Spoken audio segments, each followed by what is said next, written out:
So, good morning, good afternoon, good evening. Welcome to another episode of For the Diaspora. I have a special guest with me here today, all the way from Paris. Essie, how are you doing today? Hi, I'm doing well. Thank you for having me. Thank you very much for coming. I appreciate it. I'm just gonna get into it because, like I said before we started, um, just a quick background check. So you are a friend of a friend. She told me about you, and I was like, yeah, I had to get you on. So you can just let me know, let the people know where were you born, where did you grow up, and where would you call home? And when I mean home, I mean motherland home. Of course. So my name is Essie, as we said already. I was born in Brooklyn, New York, to Ghanaian parents. So both of my parents were born in Ghana, and they had lived in Nigeria for some time in the 70s and moved to this. Really? Yes, Okay. they lived in Nigeria. There was a program with ECOWAS, the Okay. Yeah, yeah, yeah. yeah, and there was a lot of exchange, especially of professors, and they were both university lecturers. So they lived. My dad lived in Lagos for 8 years, and my mom joined him like a year or two later. And then after that, they moved to the states um, for better opportunity, and also they were having like fertility issues. I don't know if my mom minds that I say this, but African parents testimony, blah blah blah. Mhm. Yeah. Um, so they moved to the US in 85, and as soon as they got to the US, they had been married for 6 or 7 years and were having trouble conceiving. And as soon as they got to America, my mom was pregnant without doing any doctor visits or anything that they had planned on doing. So they were Oh like, oh wow. my God, this is the land of our opportunity. The Lord has seen us through. So they stayed put in New York until 2019. So now, last year, just about a year ago, my dad went in May, my mom in June. They moved back to Ghana after 34 years in the US for their retirement, and they're enjoying it. They built a house, they live in Accra, and they get to spend time with a lot of their family, and a lot of their friends who also moved out of Ghana are moving back as well. So I think they're Yeah. really enjoying, going back to their homeland. So my parents came to the U.S. and then they had my sister and then my brother a year and a half later, and then I came along 3 years after that. And so I grew up in Brooklyn, and then when I was about one and a half, my parents, like, all the things they were trying to do to get their green cards wasn't working out, and they had three young children, and they were both working, and my mom was in nursing school because their degrees from Ghana were not recognized in the US, so they had to essentially start new careers, and they were both already well into their 30s when they came to the States, not well into, like, early to mid 30s, let's say. So my mom Yeah. went to nursing school and my dad was working several jobs, and it was just so insane for them to ferry kids to school and do this, do that. Wow. So they decided to send us to Ghana for a few years. Okay. So in that must have been 93, I guess. Yeah, late 90, no, late 92 because I was born in 91. They sent my siblings and I to live in Ghana, so we stayed with my aunt and uncle for almost 3 years, for about 2.5 years. And then in that time, my mom finished school. They finally got their green cards. So once they got their green cards, they were able to come get us from Ghana. So we didn't see our parents for 2.5 years, essentially. And then we went back to the States, and then I grew up. When we got back to the States, I was just entering primary school or even Uh, preschool. So I didn't really miss Okay. much. But Yeah. both of my sister was already in primary school when we left, so she came back to the same school. I think it was a very different experience for them because they were older. Yeah. I don't Yeah. really remember a lot of it. The things I think I do remember, I wonder if they're my memories or if they're stories that I've heard. So Yeah. I don't know. But yeah, I grew up in New York City and I lived in Brooklyn until I was in high school, and then halfway through high school we moved to Queens. And should I keep going? I don't know. Keep going. No, keep going. Okay, okay. I'm I'm gonna give you the literally whole. visualizing. Trust I'm me. gonna give you the whole Yeah. story then. Okay. Yeah, do better. So we grew up in Brooklyn in a neighborhood called Flatbush. Um, Okay. Today it's called Prospect Lefferts Gardens. It was always, but nobody called it that. And Okay. Flatbush, for those of you who don't know New York, was a very black neighborhood, and there were a lot Yeah. of West Indian people, Caribbeans, people, Africans, um, and it was just yeah, it was a distinctly black neighborhood in Brooklyn. Yeah. In my Yeah. neighborhood, I don't know that I ever saw white people. Maybe a handful of Really? times. I swear. Until we moved out. When we moved to Queens, I was 16. Wait, for how? Sorry, how many years? How many years were you in Flatbush? From 4 to 16. Well, Really? So from in birth to like 2, and then from 4 to 16. like 12 years, you barely saw any black person. I'm sorry, Barely. any white In person. Wow. my immediate neighborhood. Yeah. No, it's Yeah. not that I didn't see any white people in life, just in my It neighborhood. was. I know, of course, no, of course. Like in your neighborhood, I'm not. Yeah, yeah, Of yeah, yeah. course. Yeah. Sometimes like there's a big thoroughfare in Flatbush called Yeah. Flatbush Avenue, and there's lots of Yeah. stores, restaurants, and. But it kind of when I went to London, we were in oh man, what was that neighborhood? Shoreditch, I think it was near Yep. Shoreditch, or Yeah. Shoreditch. Yeah. Yeah. Bethnal Green. Bethnal Green. Yeah. Yeah, and it reminded me of Brooklyn so much, like the little shops, the dress shops, like those Yeah. stores that have random suits and the Chinese spot that's there. So it really gave me like I was like, wow, is this? And I remember I posted it on Instagram, and I was like, London or Flatbush? And so many people responded and were like, yo, when I went to London, I thought it looked just like Flatbush. Some parts looked just like Flatbush too. So yeah, I Mhm. really in my neighborhood, I really didn't see a lot of white people. I mean, we had the super in our building was they were Puerto Rican, but they weren't white. You Yeah. know what I mean? Yeah. Um, and even in my elementary school was pretty close to home, and it was Yeah. a really good school, and it was cool. I think it was cool to have like an all to experience an all black school at some point in your life, just for identity building purposes. So my Yeah. elementary school was essentially all black. My primary school was essentially all black. There were a handful of I don't know that there were any white students in the years that I was there. I don't think I saw one. In our class we were maybe I don't know, maybe two, 300, 400 kids. I don't know, a lot. Yeah. And in my class there was one Filipino student, Hezron Castaneros. We did Romeo and Juliet together in first grade. I'll always remember him for that. And then there was one Puerto Rican student named Harold Morales, I think so. But other than that, everyone was black. Everyone was black, and mostly everyone was either the child of immigrants or the grandchild of immigrants. It wasn't Yeah. really there weren't a lot of Black American students.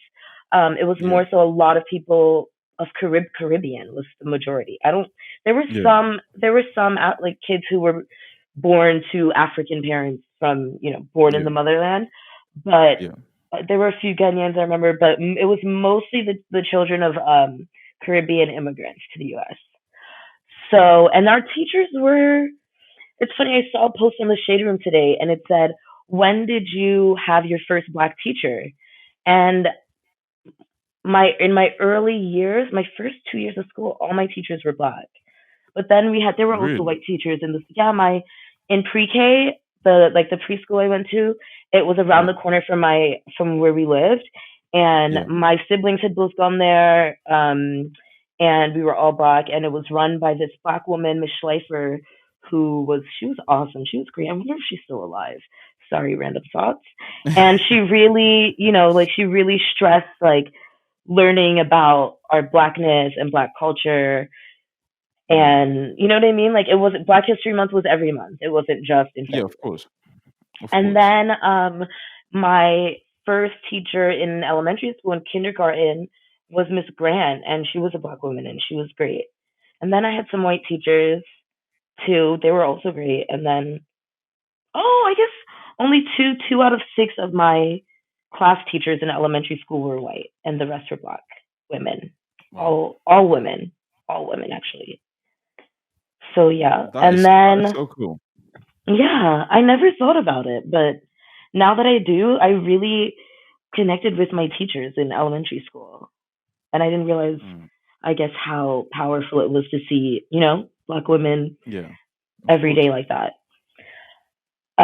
So yeah, my elementary school was all black, and then for middle school, I went to a magnet school. You have to take an exam to get in, blah blah blah blah blah, like a Yep. gifted, talented program, and it was in what's the neighborhood called? Midwood, Brooklyn, which is okay. So it's complicated to explain that area because it's really a crossroads of different neighborhoods separated by culture and race, etc. So Yeah. directly where my school was smack dab in the middle of an Orthodox Jewish neighborhood in Brooklyn. Obviously, the Orthodox Jewish kids didn't go to our school, but Hmm. the school was pretty mixed, I would say. There was, Yeah. so you had pretty much half of the school was the students who tested in, so did like an exam to be an entrance exam to be able to be put in, a gifted class, and we had like, three Yeah. different gifted programs. What was it? SIG, Magnet, and Nova. SIG was the highest, so called, then Magnet, then Nova, and then the other half of the school. So in New York City, a lot of times, I know in a lot of places, you have to go to your neighborhood school. That's how it is in France. But in New York City, a lot of times schools have special programs, so they're kids coming from all over. In the middle school, more so the borough than other boroughs, and then Yeah. they schools still have to have a part. Most schools, not all, still have to have a part that's open for the neighborhood children.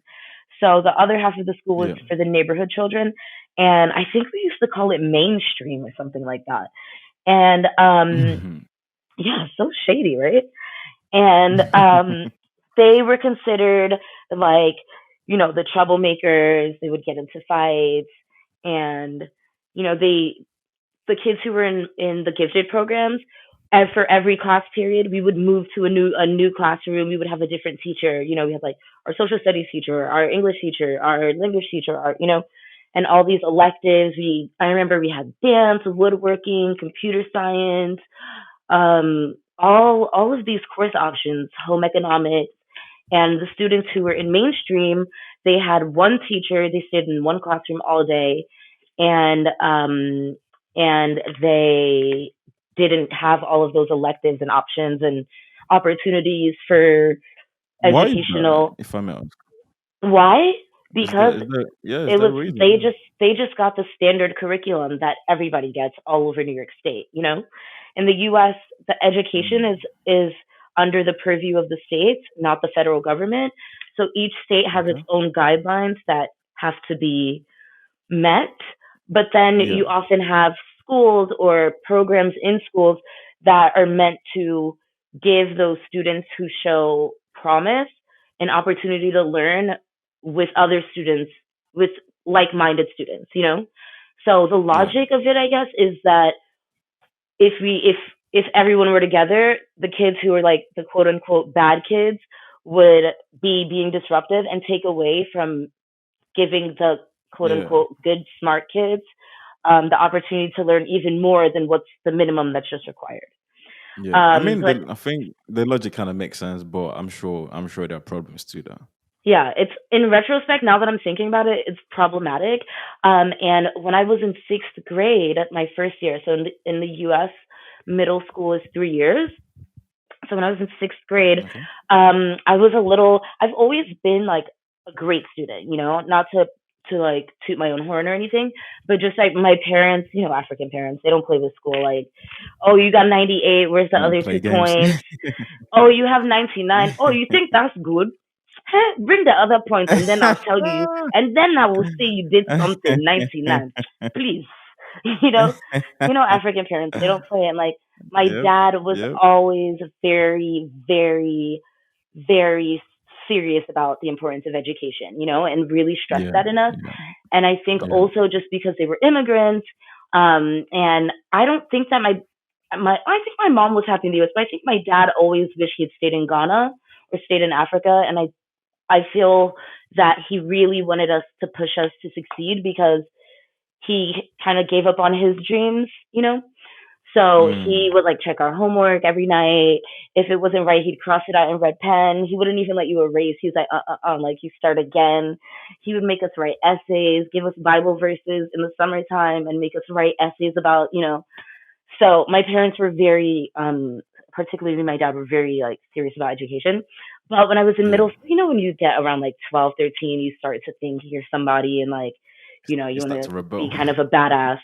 So I did get into, I was like killing the report card game. All my teachers loved me, but I did get into like some trouble in school, and I like, got into a No. fight. And Essie. yeah, I know, but I this the story is important. So I got into one Yep. fight, and Yep. it had to be like the second semester or so. And the principal decided that they were gonna demote me from the gifted program and put No me in the way. mainstream. Yeah, because of one fight. And I was like a great student. I was like one like in the top of my class. You know what I mean? All my teachers loved me. They were Yeah. like, "No, you can't do this. Like, she's too Yeah. smart. Like, that's such a waste." So yeah, the principal decided that she was going to kick me out of the gifted program. She could have just given me like 3 days of in No school way. suspension, And Yeah. there were like Yeah. other people in the fight, and no one else. No, one of my other friends also got demoted. Um, but no one else had anything. And it was like two black girls in the gifted program, and you're gonna take them out of it because they got into a fight, which is something that kids do. You know what I mean? And there was this like No. very it felt and now that I think of it in retrospect, when I see articles about how black children are punished harsher in school than white children, I'm like, whoa, I never even made that connection until so much later, Yeah. that Yeah. they thought that one fight is enough to derail your education, essentially. Yeah. So I spent the rest of that first semester, maybe like 3 or 4 months, in a mainstream class, and it was embarrassing, not for me, but for like it was a joke. I was like, why am I here? Like I felt like I was in third grade, and just like there were students who were so disruptive. I remember there was this one girl, and I'm not judging her because you don't choose the circumstances you're born into, and some of us are a little bit luckier than others, and some of us are a little more unfortunate than others, But I remember in Yeah. that class, there were kids who were just like, they would just start screaming and cursing. And there was this one girl who, we were 12, and she was 15 going on 16. And she had been Yeah. held back, and she was really smart, but she just like, I don't know. I guess like when you don't have people pushing you, you don't see people examples that you can follow. It's so Yeah. easy to end up like that. And a lot of the kids who were I forgot to explain this earlier. So a lot of the kids who were in mainstream, they didn't live in the Orthodox Jewish neighborhood, but it's just a few blocks down, like 3 blocks down, there's Yeah. this major intersection that we call the junction of Flatbush Avenue and Nostrand Avenue, and our school Yeah. was on Nostrand. So then on the other side of Flatbush, it was a more black neighborhood, and there were Yeah. also projects, like housing Okay. projects. So a lot of Yeah. the Yeah. kids from mainstream came from the housing projects. So a lot Mm. of the kids in mainstream were actually African American, like Black American, not West Indian, Yeah. not West Indian, not Caribbean or Yeah. African, but some were also.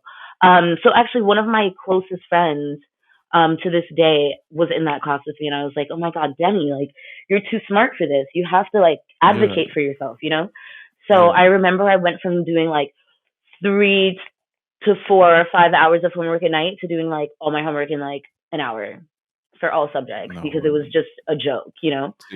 So the next school year, so I finished out the school year in that class, and then the next school year, the first day of school, my mom came with me to school and demanded to see the principal, and she said, "You're not leaving my child there. You're putting her right back in a gifted program today, not tomorrow, today." And the lady No was way. like, she was like, "Oh." And so yeah, so then I got back in the gifted program, and like all my teachers vouched for me and stuff, and then yeah, I finished middle school at the top of my class, and then I went to high school in Queens, a school called Townsend Harris. Woo. Go Hawks. I went to high school in Queens, and Yeah, I went in. So earlier I was saying that in New York, you don't have to go to your neighborhood school. And when we yeah, apply for high school, we get this directory, a yellow pages essentially, of all the public high schools in New York City with like yeah, statistics about their graduation rate, SAT, how many students, what are they known for, um, how do the students do on state exams, blah, blah, blah, blah, blah. So yeah, you could apply for one school. You could there's like a performing arts school that you have to audition to get into. Then there were specialized high schools that you had to take an exam to get into. There were yep, at yep, the time I think there were only like 4 or 5 of them, but now there's a few more. Stuyvesant yep, High School, some listeners might recognize that name. Bronx Science, Brooklyn Tech. So you take an exam, and based on your score, you get into one of the specialized high schools, and those are really the dream schools of New York City in a lot of ways. Um, yeah, and then you can also just you can apply for any other school in any part of the city. So you yeah, could live in the Bronx and go to school at Staten Island if you wanted to. yeah. So So you could, yeah, you can move. So it's a bit more free. Like you don't have to like stay in your like exactly. So, which is yeah, cool because it gives you the option to, if you don't live in a good neighborhood, to, yeah. go Of to course, another yeah, school yeah, anywhere else, yeah, and you can go to any school you want to. You just have to get in. yeah. So Make sure I you're okay. applied for. So I did the specialized high school exam, got into the number 2 school, but it was in the Bronx, and I was like, oh, the Bronx, I don't know. And then I applied for the school I ended up going to, Townsend Harris, which was in Queens, and but the thing that drew me to it was like 100% graduation rate, super small, it was No like a way. thousand kids.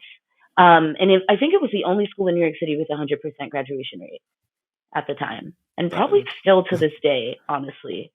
that And is then good. it was like only 1,000, like 1,100 students maybe, whereas Brooklyn Yeah. Tech or Bronx Science are like anywhere between 2,500 and 5,000 plus students. So I was like, wow, Wow. okay, small Too size, many. cool. Yeah. Yeah. And there was this. It had like a humanities focus. It was on the campus of a city college, so we got to take classes there. I was like, okay, this seems really cool. Like nobody from Brooklyn, from my everyone's like, why wouldn't you just go to Bronx Science? And I was like, no, like I want to do something different. I've always been a little bit of a rebel, but a nerdy one, a nerdy rebel. um, so so yes, and then I also applied for the performing arts school for vocal, and I got in, but I didn't want to Yeah. go there because my brother was there. Um, he was a drama student there, and I was like, "Ugh, I don't want to be in high school with my older brother. No. No, that's like I was like, nah, fam, I'm good. So so I ended up going to Townsend Harris in Queens, and it I was shocked when I got there because there were no black people. And my elementary school was pretty much all black. Yeah. My middle school, the mainstream part was mostly black, but in the Yeah. gifted classes, it was a real mix. Like I had friends that were like Chinese, Korean, Pakistani, from Georgia, Russia, different parts of the Caribbean. It was really a good mix and a representation of this idea of New York City as the melting pot. Our classes were super, super Yeah. diverse.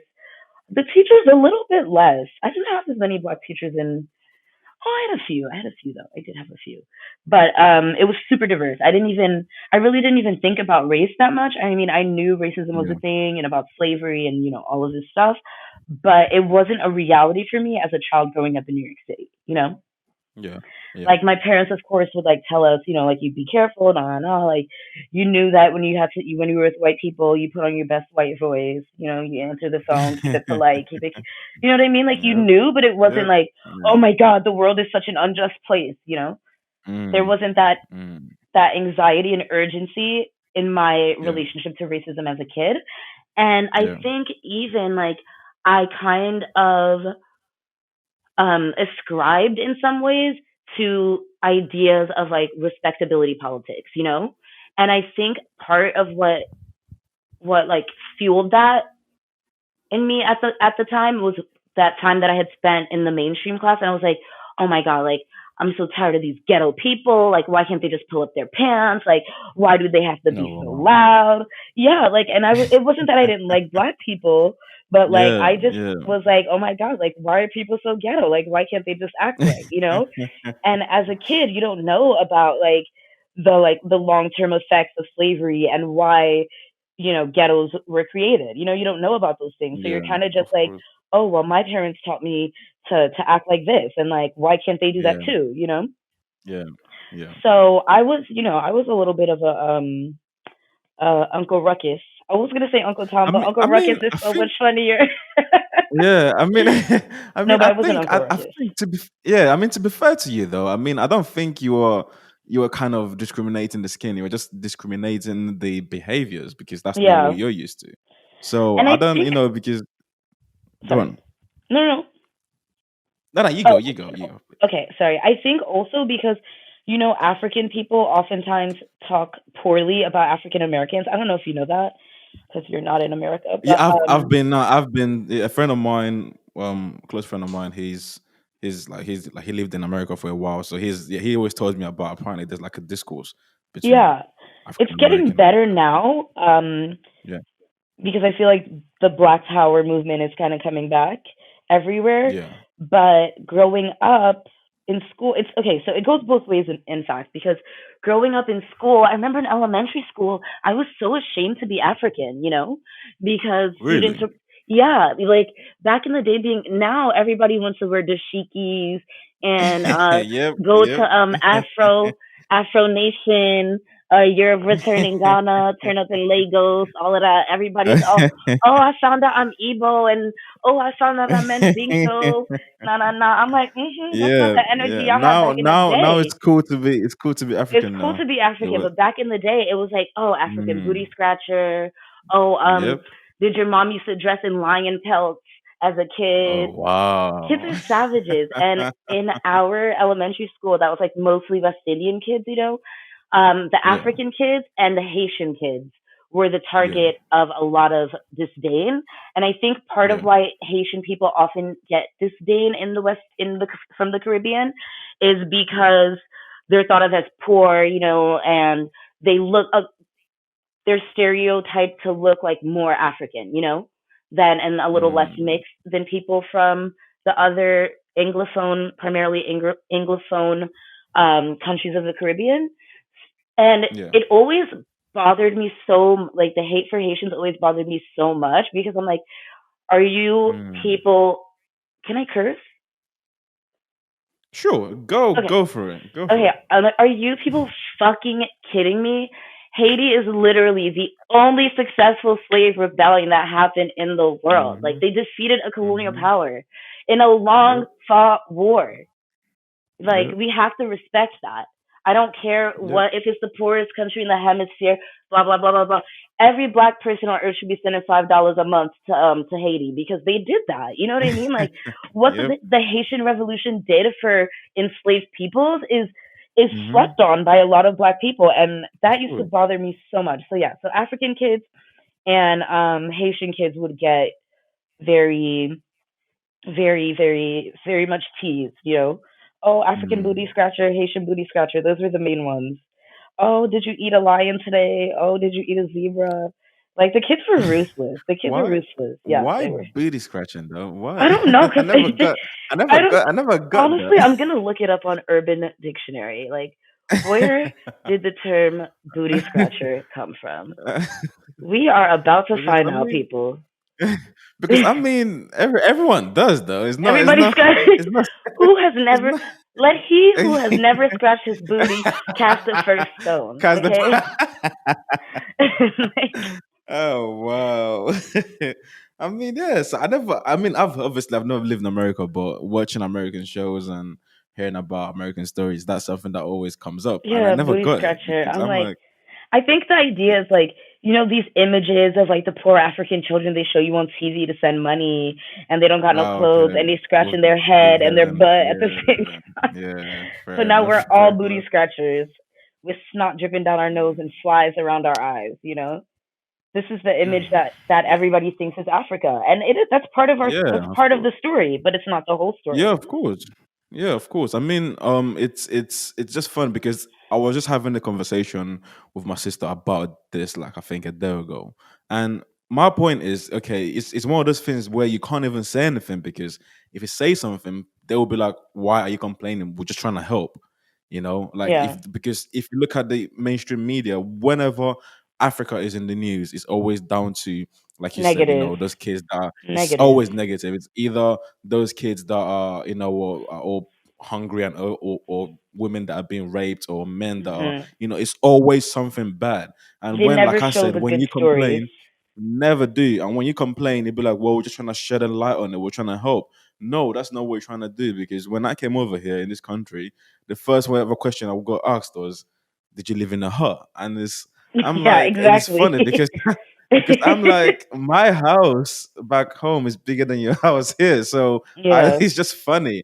It's just funny to see that, and what happens that it creates an image, and but anyway, carry on. Let's not digress.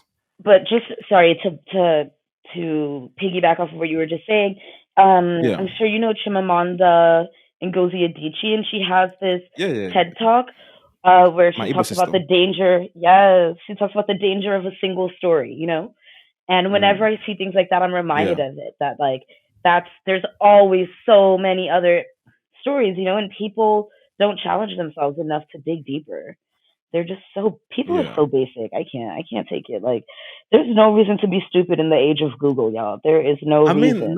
do you know one thing? I mean, to be fair, my brother always says this. He says, to keep a nation, like to keep a nation controlled, you have to keep them occupied.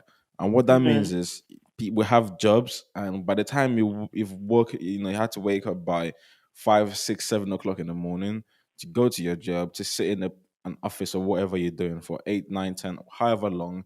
You get back home, the last thing you want to do is to watch the news and get enlightened. You just want to have a beer. You just want to, have some wine. You just want to just, Mhm. just want to watch some TV and go to sleep. And then during the weekends, you just want to sleep some more. So by the time you end up, if you keep people occupied, you're able to keep them more controlled, because they don't see what's going on outside, and the only thing that they see is what you show them. So those films that they watch, you make sure you're showing them, the negative side of whatever you want to show them, and that way you're able to, you know, kind of control them in a way, make their brains Absolutely. think certain things. So it's just the fact that I just believe, to keep a nation controlled, you have to keep them occupied, basically. So Absolutely. it's one of I those things. yeah, I totally share the sentiment that if people are stupid, not stupid, but ignorant, they don't care. They're not going to ask questions. They just want to have and some No, people just want to have a simple life. They don't want to be of course. they just want to have, like you said, their job, their family, and can you be Yeah. mad at them for And that? I don't know. no, not really. I mean, that actually leads me to one of my questions. I mean, I was gonna ask, why, again, don't take this the wrong way at all. Why do you care about this? Like, why do you care about what happens in the diaspora, what happens back home, how we're being perceived as Black people? Because, like you said, some people do want to live a simple life. Some people just want to, spend time with their family, earn some money, have a good life, and die and live some houses or so for their kids. Why do you personally care about all this? I care about black people first and foremost because I'm black and I'm a black woman and Yeah. my family's black and a lot of my friends are black and I think um growing up because we didn't talk about and I think also it was just a time period because we didn't have social media and all of that stuff. So it was easier to just live your life. Um Yeah. but just to like go back a tiny bit and then I'll end with your question. Yeah, Um that's fine. so in my high school, I was telling you in my high school, um there were 250 students in my class and Okay. only 18 of us were black, and this Mm. is a New York City public school. Yeah. So it was like the school was like 7% black or something out of like 11 kids. I remember in the class below us, there was one black boy in the whole Wow. in the whole class. So there really weren't a lot of black students in our school. Um, but honestly, it wasn't that big of a deal to me, you know. And I also, oh, I forgot to mention this. When I was in elementary school, I started a dance program that brought kids together from all over New York City. So that was my first time really having friends, non-black friends, you know, before I went to middle school. Yeah. So that was like, I guess, what I don't know, a detail. So by the time I finished high school, I mean, I grew up in New York City my whole life, pretty much, and I never really saw a lot of discrimination. I do remember instances. I do vividly remember the big cases of police brutality in the 90s and early 2000s, Abner Louima, Amadou Diallo, Sean Bell, etc., etc. But it still wasn't like, oh man, these police are killing our black men. You know, it was like, oh my God, that's so sad. No, no, no. But Yeah. I didn't have the consciousness of that, you know? Yeah. So by the time I went to university in the South, in Nashville, Tennessee, honey. I went to a school called Vanderbilt University in Nashville, and Yeah. I was one of the only people in my high school. Most people stayed in like New York, Massachusetts, you know, the Northeast, a little bit Chicago. And Yeah. me and one other student went. He went to Georgia. I went to Tennessee, and everyone was like, "Why are you gonna go to Tennessee? You're crazy." There's crazy white people there. I was like, it'll be fine. I'm from New York. So I went to that school because I got a really awesome full tuition scholarship, and I knew that it would be really hard with financial aid. I didn't think that I would be able to pay for school, and it's Yeah. a really good university. So I Yeah. was like, okay, I got the scholarship, and I was like, all right, I'm gonna go to um to Nashville. And there were a couple students Yeah. from my school who were older than me who also got the scholarship. So like they told me about the experiences and stuff, which was awesome. And so when I got to Nashville, I was still in my New York City mentality, like, oh, like everybody's gonna be cool with each other, even though in high school, you Mhm. know, like the black kids sit with the black kids, the white kids sit with the Yeah. white kids, and you know, the Asian kids sit with each other. Nah, nah, nah. I've Yeah. always been a person who had like friends in every group. You know what I mean? I was never like I'm only Yeah. hanging out with the white kids. I'm only like I really had like friends from every group. You know, Yeah. but you know, sometimes you just need your black people because Of you know, course. Of you course. know. So when I went to college, my university, there was a part of our campus that was called a dorm that was called Confederate Memorial Hall, and there had been like a big lawsuit where the Daughters of the Confederacy, which is an organization of women who were descendants of Confederate soldiers. I know, Yeah. right? Like, can you imagine if there was an organization in Germany called Daughters of the SS? Like, that just wouldn't Yep. work. Yep. Like, it just wouldn't work. I'm sorry. Yep. Like, Mhm. people fly the Confederate flag. It's like, okay, they're like, it's part of history. Okay, so should people walk around Germany flying Nazi flags? You don't see that, do you? Like, anyway, Nah. America, anyway. So, just to give you an idea of like the tone of the campus, you know, Yeah. and it was located in an area that was like, you know, a lot of buildings were named after slave owners and blah blah blah. There was a huge presence of Greek life, so sororities and fraternities, and like super white, super Mhm. super super duper white. And the school was like Mhm. 10% black, which for like a top 15 university in the U.S. is rare, you know. I would say most of them are Yeah. probably like closer to 4 or 5, but it was in the South, so there were a lot of black students who came from the South, which was Yeah. another. We'll get to that later. Sorry, I'm rambling and I'm losing my train of thought. Okay, I got it. So the school is majority white, maybe like 65% white. And I'm not talking Yep. about New York white. I'm talking about country club. My great great great granddaddy had slaves. My daddy it Mhm. works for some big, you know, Texas oil company. I drive a Yep. Porsche on campus. I remember I heard this girl say to I was like it was right before spring break, and I heard a girl in my dorm talking to her dad, and she was like, "But Dad, $3,000 is not enough for spring break." Oh, I was like, wow. yo, who are? I was like, who are these people though? Who are you? So that was really interesting, like getting in, you know, just seeing like new types of white people because New York Yeah. white people are like cool, like they're New Yorkers. So like I didn't Yeah. realize that like there was that there that white people were really like that in real life. I mean I did, but I'd never encountered it. Yeah. Um Yeah. and then beyond that there were several, so there was like a big Greek scene, like 45% of the students were Greek, something like that. And it was a big part of campus life. And most, if not all of we had like the black fraternities and sororities that were the historically black ones. Then you had Yeah. the white, we called them the white sororities and fraternities. And in the white sororities and fraternities, some of them would have like one or two, maybe no more than five black people, no more than five people of color at any given Mm. moment. Okay, and then you had Mm. most of them had like none. There were the top ones, the quote unquote top ones, had none. I remember, and I remember my Wow. my senior year, though the like top girl sorority, I think it was like Tri Delta or something. They had no black people.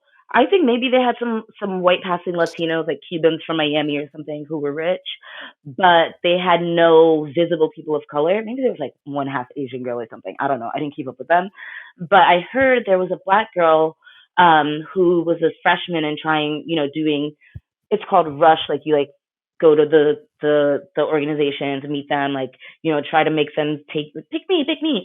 And Really? I had met the girl on a weekend. Our school did this weekend called Mosaic, where students of color who had gotten accepted but hadn't made their decision could come on campus and like scope the scene out and see what's up and try to convince them to come to Yeah. Vanderbilt.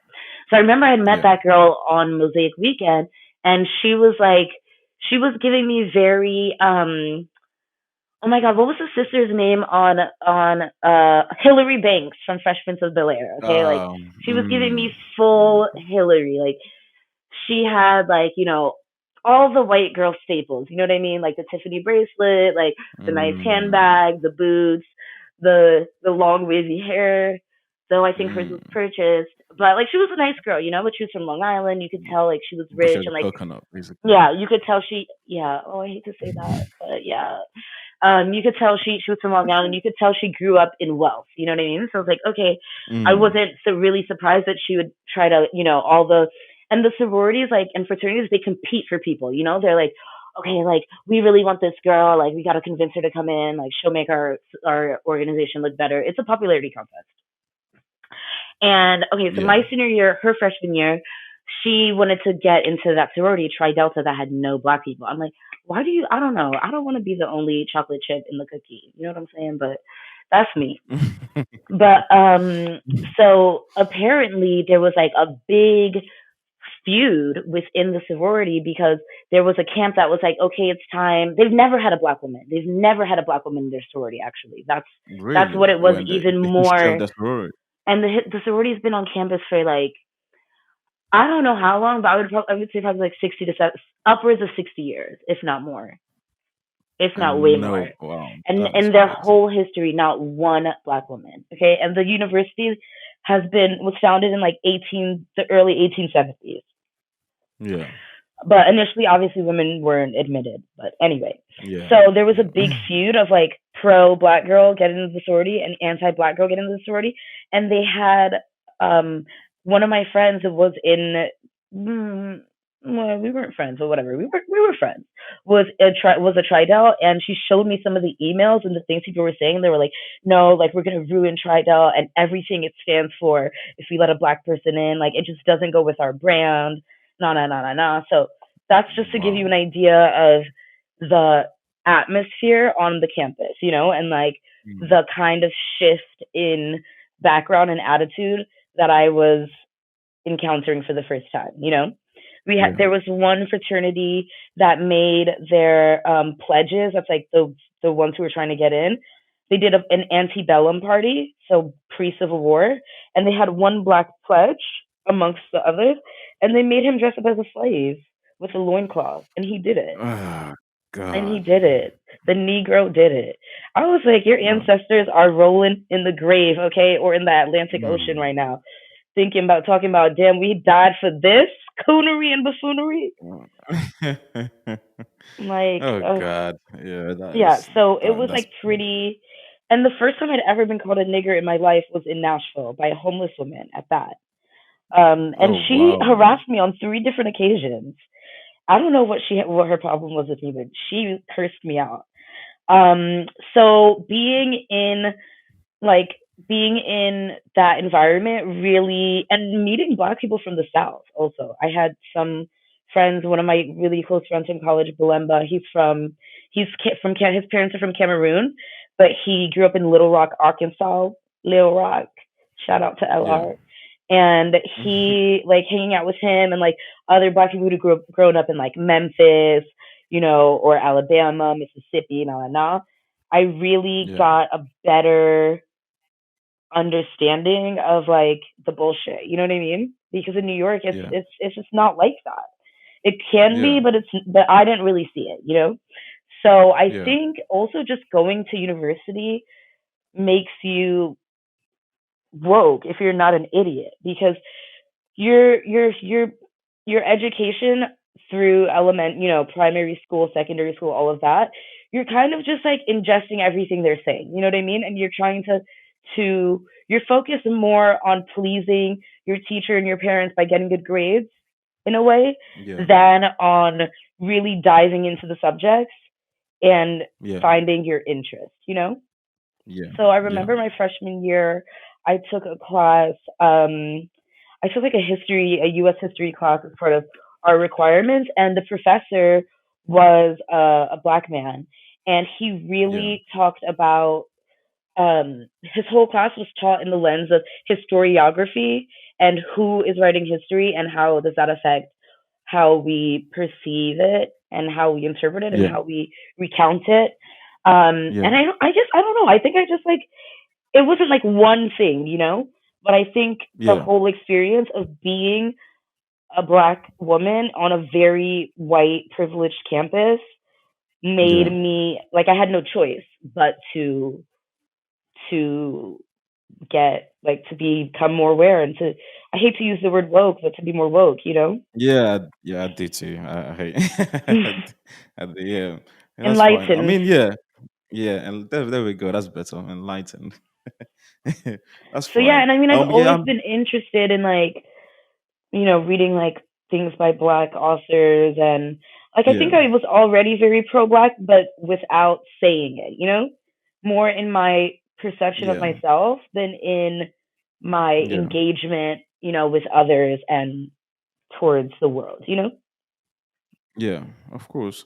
I just want to touch on something that you said when you were, talking about your time back in primary school. You said about your teachers, what I think one of your teachers made you, she was very, making sure you guys knew what was going on, and it was like Black History Month was every month, not just 1 month a year. Hmm. Um with that being said, I mean, I know some black people have the mindset and mentality that they should just scrap Black History Month altogether. Are you with that or are you against that? What do you think about that? I'm against it. In theory, I think that Black History Month should go, but in practice, I don't because I think, especially in the US, a lot of times the only interaction or like recognition that Black history is part of American history that a lot of white students get is during Black History Month. You know what I mean? And I Mm, think yeah, because so much, so much of school is just about white history and they don't realize that it's yeah, white history that they're being taught white history. I think yeah. I think Black History Month is more important for white people than it is for black Dan people, you Black. know? Okay. I've never, yeah, I kind of get that. I would agree with that as well. I've never thought about it that way, because I used to think about it from the black perspective, and Yeah. I used to be kind of on the mindset that I don't really see the need for it. Hmm. But when I think of it coming from the year, I would 100%, I would agree Yeah. because it is for a lot of white people, it is the only time The that they have to only actually care or actually be told about black people. So yeah, you know what? I've never change thought your about it that mind. way. So Yay. definitely, yeah, definitely. Hey, I mean, I hey, wasn't. I never hey. had strong opinions towards it, but definitely Yeah. you put me in the right direction. I definitely think of it much. much more different. So with that, actually, so with that being said, from your okay, so I was gonna say like you're talking about authors like black authors you want to you like reading, and I could tell you like writing. And by the way, I have I a read blog. uh, Shout out to my blog. yes you did, Put please the link in the give it bio, a please. yeah, I definitely will, I definitely will, 100%. So I read one secondhand white privilege. Mhm. By the way, I just want to say I commend your writing. Oh my god, like Oh, i thank I you. wouldn't lie to you, I'm not much of a reader. I like to listen more, but I just the way you use words, honestly, amazing. But Oh, thank anyway, you. back to I'm now about to you're cry. welcome. Ooh. Now you're welcome. But you're welcome. But so you said you had an experience, where you and your white friends were, basically chilling, jamming, vibing on the train, and We weren't vibing. We were obviously rowdy. nothing Okay, went. like we were Okay, you dancing, are right. swinging around poles. We were drunk. It was like after a You day of know, drinking in the park. Drunken love was all. We fair were enough. dancing. People were like clapping. We were twerking. Mm. It was wild. It was like a party on the train, literally. Okay. So causing a ruckus, basically. Ruckus, You guys exactly. were, Causing ruckus. you Don't know how to get. behave. So I Enough. mean, so you guys were obviously, so you guys were but then you said you went home, you spoke to your sister about it, and she made you think of the experience a bit different, Mhm. and you started thinking that maybe if I was with my black friends, that approval from the train passengers wouldn't have been the same. Why do you think that again? Why, I mean. Honestly, it's not even like if I were with my black friends, the approval wouldn't be the same. It's if I were with my black friends, we wouldn't even do it. You know what I mean? That's that's Mm, I should have said that in the article. I might have to do a correction, mhm, because as black people, we're often taught, that the respectability politics again, that when we're in polite white society, we have to behave, and, we don't want to be the loud niggers on the train, mm, So yeah, I think that a lot of times as black people, we mute ourselves to make yeah, sure that we're not offending white or other sensibility. We're kind of yeah, and this is I'm speaking from an American perspective, but yeah, in even in France, I feel like there's a similar, and I imagine in the UK, there's a similar feeling amongst black people in particular, and I say black people and not people of color because I am a person of color, yes, but I want to be sure to, honor our experiences. And not to say that all people of color don't have, a common fight, but I don't want to sound shady, but like my main focus is black people because I'm black. No, I mean, So, look, it's just look. At the end of the day, it is what it is. We have, of course, we all have our own issues, but we as black people will have a different issue. So yeah. is there's nothing. I don't think there's anything wrong, or that. I mean, every. Do you know the thing about actually saying that makes me, we as black people, we have to be accommodating. We Mhm. have to, and I Mhm. don't get why that is. Other races they are allowed to do what they want to do. They just be. Latinos They're will just a marry left. Latinos. Uh-huh. Jewish, again, I know the Latinos are, like, I know, like, they're not race, but you get what I'm saying. Like other Mhm. ethnicities, what, they're allowed to do what they want to do, but we as black people, we have to be accommodating, and I Uh-huh. hate that mentality. I Mhm. hate that mindset. If That's I something that want to. we'll get into when we talk about negritude also. Yeah, actually, yeah, I was gonna ask about that definitely. But the reason why I asked that is, and I like the fact that you mentioned that, as what you feel like, not you feel, you're sure that if you were with your black friends, that would you wouldn't even have done that, and that kind of leads me to my next question of, you also said about an experience, by which you were speaking to your roommate, I think, Mhm. about Prince Harry and Meghan, and Mhm. the way the conversation when what he kind of felt like he was like, oh, I never thought about it that way in terms of color, and and it's nice. It would be nice. I like the way you put it. I think let me Um, Pull it up. let me yes. So you see, so as far as I can tell, white people, particularly in an European context, do not identify with being white. Rather, they identify with being people. And I love how you put it because I just started laughing because the reason why I laugh is the fact that It's it true. It's must be facts. nice. It's facts. It must be Yeah, and nice. it It must be must be nice nice. not because, like you said, because you are if you were with a black friend, you wouldn't do that because and when I go out, the thing I think about is that I'm black. Like it must be nice not having to think that what things are being done to me, and when I get looks, and when I get stares, Mhm. or when someone shouts at me from a moving car. Mhm. It must be nice to just think, oh, they're just saying that to me as a person and not because I'm black. It must be Exactly. nice to have that feeling that, oh, color doesn't exist. I'm colorblind. Exactly. And I just started busting out laughing, if I'm being honest, because it's just, It's funny it's, because I remember like a similar story. I was having a dinner. Like a friend of mine had me and two other of her friends over. No, there were five of us. It was me, my friend who's a white French lesbian, my friend who's a Moroccan-born French gay man, and another Moroccan-born woman who's like super, enlightened and aware, na na na. And then this other mm, white French lesbian who was there, and I was telling them a story about.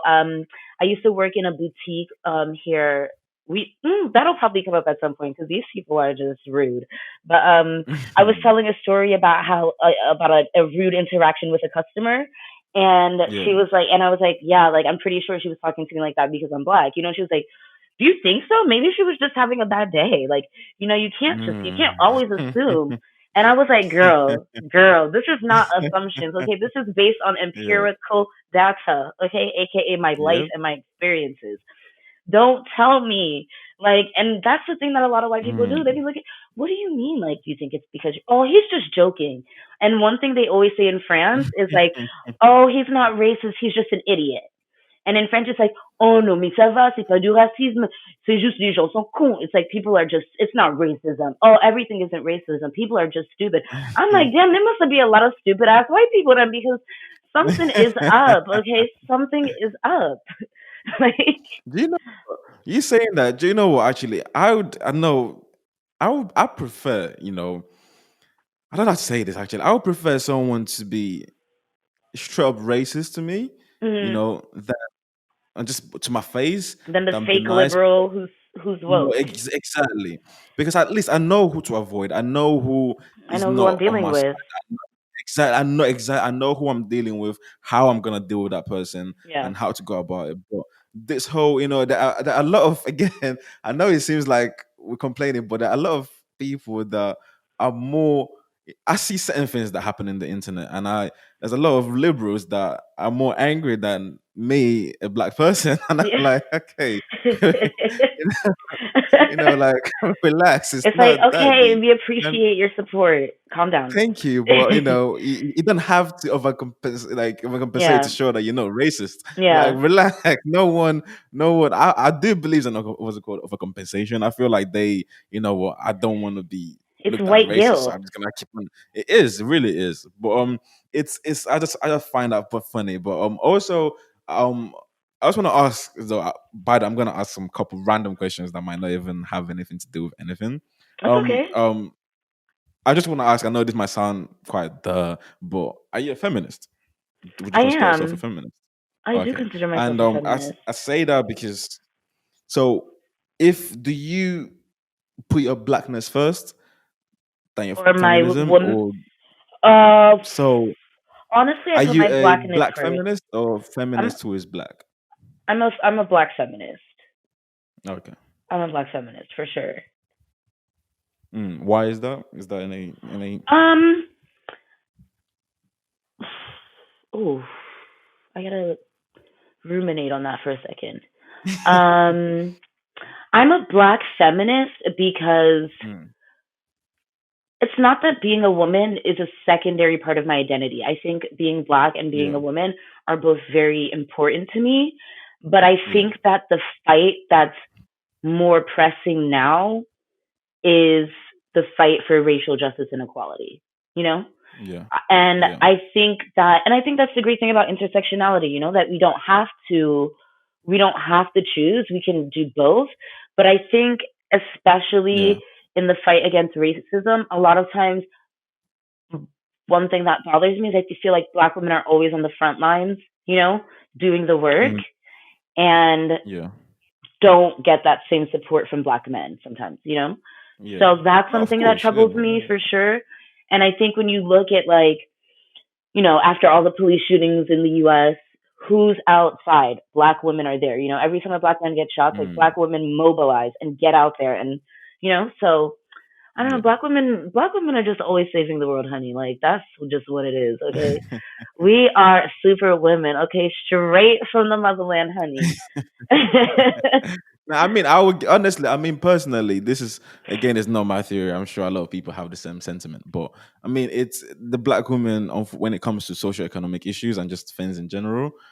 The black, the black woman is unfortunately at the bottom because they kind of get it both, because first of all, they're black, so that's one negative thing. Again, Mm, I say that in terms of from the one perspective of, the institution basically, of course. and now they're also a woman, so it's just they can't catch a break, It's like the quote so from it's Malcolm X when he said, I just looked up, the most disrespected person in America is the Black woman. The most unprotected mm, person in America is the Black woman. The most neglected person in America is the Black woman. mm. That's yeah, that is very true. I can't. I mean, it's not in America. I believe in is in everywhere, really. Yeah. In every diaspora, everywhere, and even in Africa. Back, it's it's it's We're it's not just seen as unfortunate. being um we're not seen as meriting protection. We never get to be the frail damsel in distress. You know what I mean? We're like the Mm, mammy, the Jezebel, the prostitute. There's never mm, room for Black women and Black people to just be. That's and once again mm. we come back to that we're Yeah. constrained by all of these stereotypes, social injustices. You know, Is there a way that we could do away with all of that? It's just not possible. oof. Honestly, I don't think it's possible.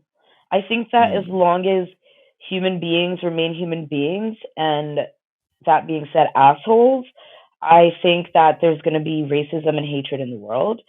But I yeah. think that we can work to decrease it, and to educate people. And I think that people, some people are lost, like, you're never going to get through to them, Mm, and it is what it is. yeah. Like, live your life with hate in your heart. And my mom always used to tell me, when you hold grudges and you hate people, it's like drinking poison and expecting the other person to die.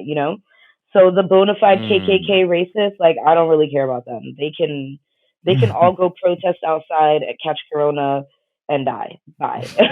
But I think that there are a lot. I know white people who have, they weren't racist, but they just weren't aware at all. They're just living Yeah. their little white lives, and, like, just whiting it up all over the place, all over the world, just Yeah. whiting. Of course. And it's funny. I was gonna bring this up earlier, but I'm working on a series for my blog, because I've been trying to be Okay. productive, but it's hard. It's hard to be motivated in these Corona times. Um, but I'm working on a What's series, it about? and it's gonna be called My White Friends. But I don't know. That's Mm, that's the working title. So I'm gonna be that's a good title. interviewing. Oh, thanks. I'm gonna be interviewing. It's gonna be in 6 parts. So I'm gonna be Okay. interviewing 4 friends. Maybe I'm gonna do 7, actually, because there's one other person that I think I want to include. So I didn't Mm, choose the people to interview based on who they are, but rather I'm thinking of it as kind of like a deck of cards of the different kinds of white friends that I've encountered. okay. Because even though I'm, like, black AF, I do have a lot of white friends, and just because of the Mm, circumstances of, like, places I've been, and, like, like living in France and going to school here and stuff, like, and even before, like, I've always had a diverse group of friends, but I do have close friends who are white. So yeah. the concept is like a deck of cards. So there's, like, the white friend who should be racist but isn't. So, like, is from a family in the deep south, um, who, even though they defied a lot of, racial norms in their time, they still have like racist attitudes, and like called Obama a devil Mm, monkey and stuff like that. But mm, anyway, and then there's the mm. white friend who's privileged, um, but enlightened. So for this person, it's one of my friends that I met in school in France here, and I didn't even realize how wealthy she was, but she comes from a very privileged background. Like she said, she thinks when she was growing up, her parents were in the top 10% of earners in France. Like really upper class. Wow. She got a But money, man. yeah, she got that money. Like parents buying her and her sister apartments money. Okay, they got Oh a wow. the maid. Must be nice. The Must maid, be the nice. maid comes 4 times a week. I'm like, I've seen this Okay. lady in your house on different days, but she was like, yeah, she comes 4 times a week. My mom is crazy. I was like, yo, that's Must ridiculous. be nice. 4 times must be nice, right? But she's really interested in sociology and feminism and and she never really had black friends growing up at all. She always went to like, the bourgeois schools of Paris, and Mm, we talked a lot about like, did she think about race? No, she didn't. And we talked about like how she, became interested in, topics of discrimination, etc. And she said it was when she met me and when we were doing our masters, and it was something that I talked about passionately, and it kind of made her, and that and other stuff, of course. But now she's like one of the most woke white people I know. Even though she comes from this family, you call it like bourgeois. What is it? Gauche caviar. So it's like people from the left who are still like very caviar eating people. mm, Like mm. have these like supposed values, but are still like don't have any black friends. They like are for Yeah. leftist causes, but in their lives they still live the life of like rich white people. Yeah. And Yeah. then there's like the biracial friend who didn't realize they were a person of color. So I have What? another French friend. Yeah, yeah, yeah. She's half Algerian, uh, Mm, Kabyle, half white. Her dad is from, well, he was born in France, but his parents immigrated from Algeria with like no money. Her grandma was an orphan. She's still illiterate today. Like her dad's one of 8 kids, but they all became like doctors, nurses, lawyers. Like the parents, were like, we're in this country struggling, you're going to do something. So her dad's a dermatologist, I think. And then her mom mm, is a white French woman who is like a middle school gym teacher or something. But her parents separated when she was young, so she grew up with her white mom and her white grandma, her white aunt, with her white family. And in the part of France where she lived in the south, there weren't that many. I think she told me there were no black people in her high school at all, like not a single one. mm. So she just like, her mom, she grew up mainly with her mom. Like she would go see her dad on school breaks and stuff, but she didn't really have that affirmation of her identity as an Arab woman, even though when you see her, Yeah. she clearly looks, she's not white, like you can see her like, Yeah. okay, color, like, That's so but funny. she lived her life thinking she was a white woman, you know what I mean? Because her Mm, mom was like, oh, it doesn't matter your color and and like her mom had a lot of Arab students in school, so it wasn't a topic of discussion. yeah. And then when she moved to Paris for prépa, whatever. Anyway. So she knows about like racism and and she realizes that France is like full of shit, and she knows she's not a white woman anymore. So Yeah. that's one, and then the other one is the white friend who grew up as a minority. So I have a white friend who grew up in France in like the suburbs of Paris in a Yeah. neighborhood that's like completely like they're barely any white people. It's all black and Arab. So his Oh perspective wow. of like what it was like growing up as like the white minority, and how he's Yeah. very aware and enlightened, and how you know, how he got to that place, growing up in that environment. And then the Yeah. last one is it's about a specific friend, but I don't want to call them out like that because we're still good friends and it's tricky. Yeah. But the last one is the exact one you were talking about, where it's like in front of you they're all like woke, but behind your back you're not sure that they have that same energy with other white people. Mm, You know what I mean? If they yeah. if they're a real ally, like in their Yeah. heart they understand the struggle because the person's also LGBT, but they still like to hang out with rich white people who might say racist things, and like I'm not sure they're gonna call them out. Mm. Um, so yeah, Yeah. Yeah. Yep. that's Yep. the that's that's the article, and Mm. then the last part of the That's series great. will be like a letter to my white friends about how they can do better. And yeah, Oh yeah, so that's so dope. I can't wait to read that. And trust me, this is I'm not very smart. I don't really like reading. But when I read yours, I wasn't even reading it for okay because you're coming on the show. I was reading. I was very interested. I was literally cracking yay, up laughing, I and love that. it when people have a way with words, because I when it comes to English, I'm a maths person. I think people Mm, say yes, it's 50 you get 50. You one have or to the either other. be yeah, English or maths. I'm a maths person. English is not my strong suit. And I mean my excuse is always that it's not my first language. So but point is when I see people who do have a way with words and have a way with the English, I find it so interesting. So I just want to again commend you again. Brilliant Thank you. blogs. I'll definitely put on the link. Yes, check it out, guys. And it Diary was of an Angry Diary of Black a Woman. Angry Black Woman. That is another tongue in cheek title. Amazing. Yes. But that is that is pretty cool. But yeah, I'm excited to read that. That seems like it would be because I personally I just like listening to people's experience because when I listen to people's experience and what they've been through and how they see the world, it gives me that's the best way for me to form a Mhm. picture of how the person is because what you're telling me and if you're telling me you could be telling me what I like to hear, but if you tell me the way you grew up and the way you acted to things and the way you behaved in certain situations, then that is the real you. So that is why personally I just like to learn about people. And that's why when you are going or when you were telling me about your time in America, I was just literally sitting back, just painting the picture in my head and just going with the flow. So that's why I didn't even interrupt. I was having a good time, best personally. Yay. I'm having a But great yeah, time. um, This is so cool. I'm glad you This is so I'm cool. glad you are. I'm glad you are.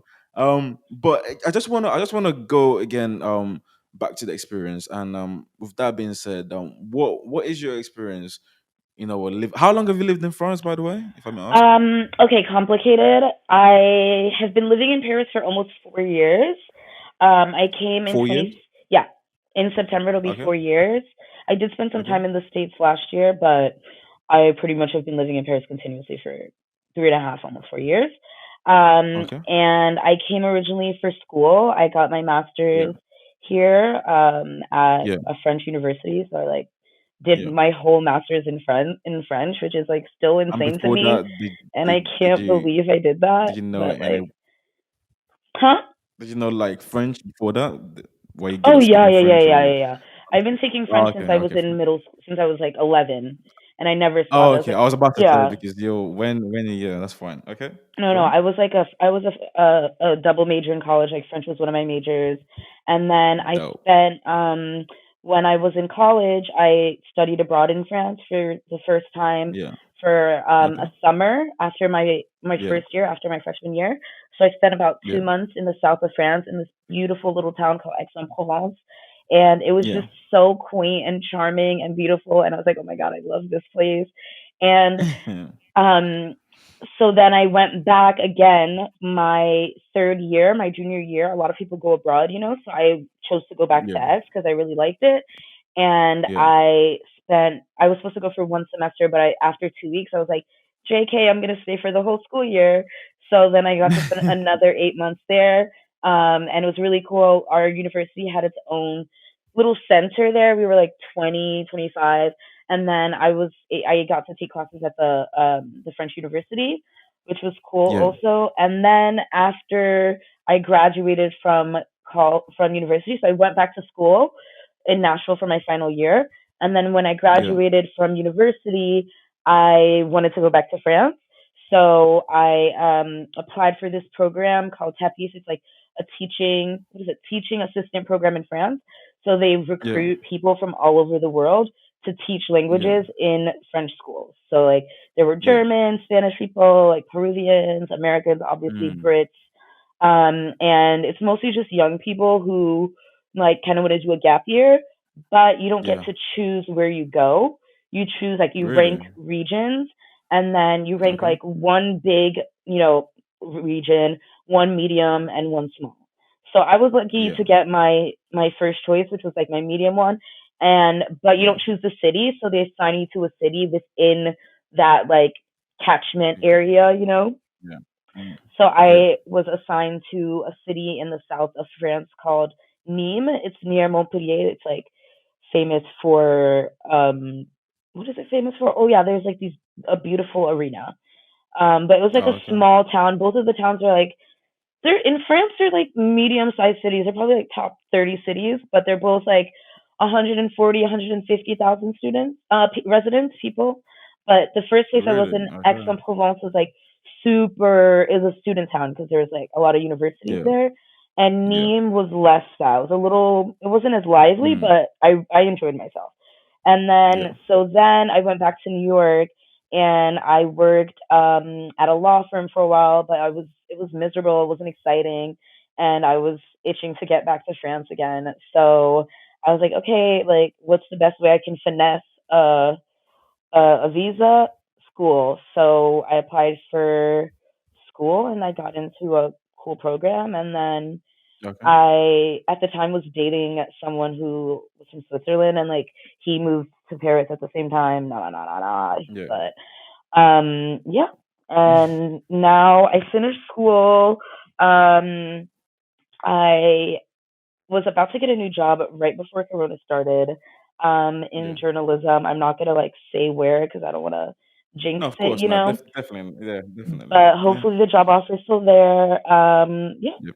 and that's all, I guess. Oh So wow, yeah, that's dope. I've Okay. been speaking French since I was 11, and I'm 29, so Yeah. 18 years. Yeah. That is basically it. That is yeah, that's stuck with you. That's not going anywhere anytime soon. No, Okay, so with that being said, I like it here. what go on. Oh, I No, wanted as to I say mean earlier that it's sorry, I yeah, wanted to say earlier that I think part of the reason that I like France so much is like one of the things that makes me hate France in a way, and it's the fact that I feel it's so much easier to be black in France than it is to be black in the US. One, okay. Yeah. two, um, in being black and American from New York in France, I feel like I I do benefit from a privilege in a way that maybe people who are like quote unquote fresh off the boat from Africa wouldn't get, you know. But I don't Mm, feel that like in France that I always have to like defend my blackness or like, you know, I don't think it's like there's always like some kind of discourse in the media. Maybe, but that's also the problem, you know, that yeah. in France they're very like, oh, we're all French. Oh, we're all French. Oh, we're all French. And we'll get into that later when we talk about negritude and Yeah. stuff. But France has a Yeah. very in France they have this idea of universalism. So Yeah. the French identity is what um, dominates over the others, let's say. And they, in France, it's like you have to assimilate, you know? Whereas in the US, we have what they call communitarism, where, you know, it's okay to have your ethnic enclaves. It's okay to do things and be like, oh, this is for, you know, black people. And in France, it's not really like that. People are offended by like outward displays of communitarism. So on the one hand, it's like okay, people aren't that pressed, you know, about being racist for the Yeah. most part or purposely racist. But on the other Yeah. hand, I think there's an issue because French society tries to tries to yeah make everyone assimilate. Wash You away your know, blackness? Is that yeah, they try to make everyone assimilate. yeah. And the first article I wrote on my blog is about that. And I'm sorry, I just want to find this one quote. Um, okay, Assimilation, as demanded in many European countries, specifically France, is a new form of colonialism. The promotion of a common national identity and agreement upon an accepted set of ideals is undoubtedly a noble ambition, but at what cost? The specter of colonialism and the desire to turn the page from an undeniably dark past of slavery and human exploitation may serve to explain the compulsion within French society to look forward without considering the past.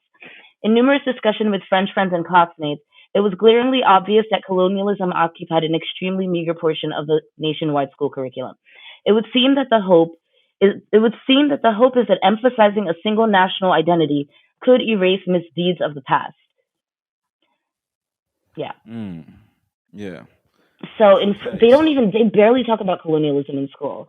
And there was a really, law that was repealed just only in 2005. They had passed a law that said that in French like teaching curriculums, history curriculums, they had to say the good parts about colonialism, colonization. really. Yeah. That was a national law Okay. that like they in teaching wait, colonialism. Sorry, I'm like Yeah. it's all mixed up in my head. That's fine. That's fine. You have to teach that, The yeah, good, the good they brought some things. civilization and schools and, good Do you know, I Christian hate that. values and Do you know, churches. I hate the whole whenever Can you when imagine? anyone says anything about bro civilization, right? It just What does that mean? it gets me so upset. And the I'm like, reason why it does is that it's assuming that before you came, we were all animals, just yeah, exactly. savages, just killing ourselves, living Exactly. in some deprived states. We're nearly wiped out before you came and saved us. You know, Yeah. our Jesus. Thank you so much. And it annoys me because It's like, what were those that is people actually doing for thousands of years before the white people came? Like, they yeah. were fine, they were chilling. Like, y'all wanted to come over here and bring your bullshit.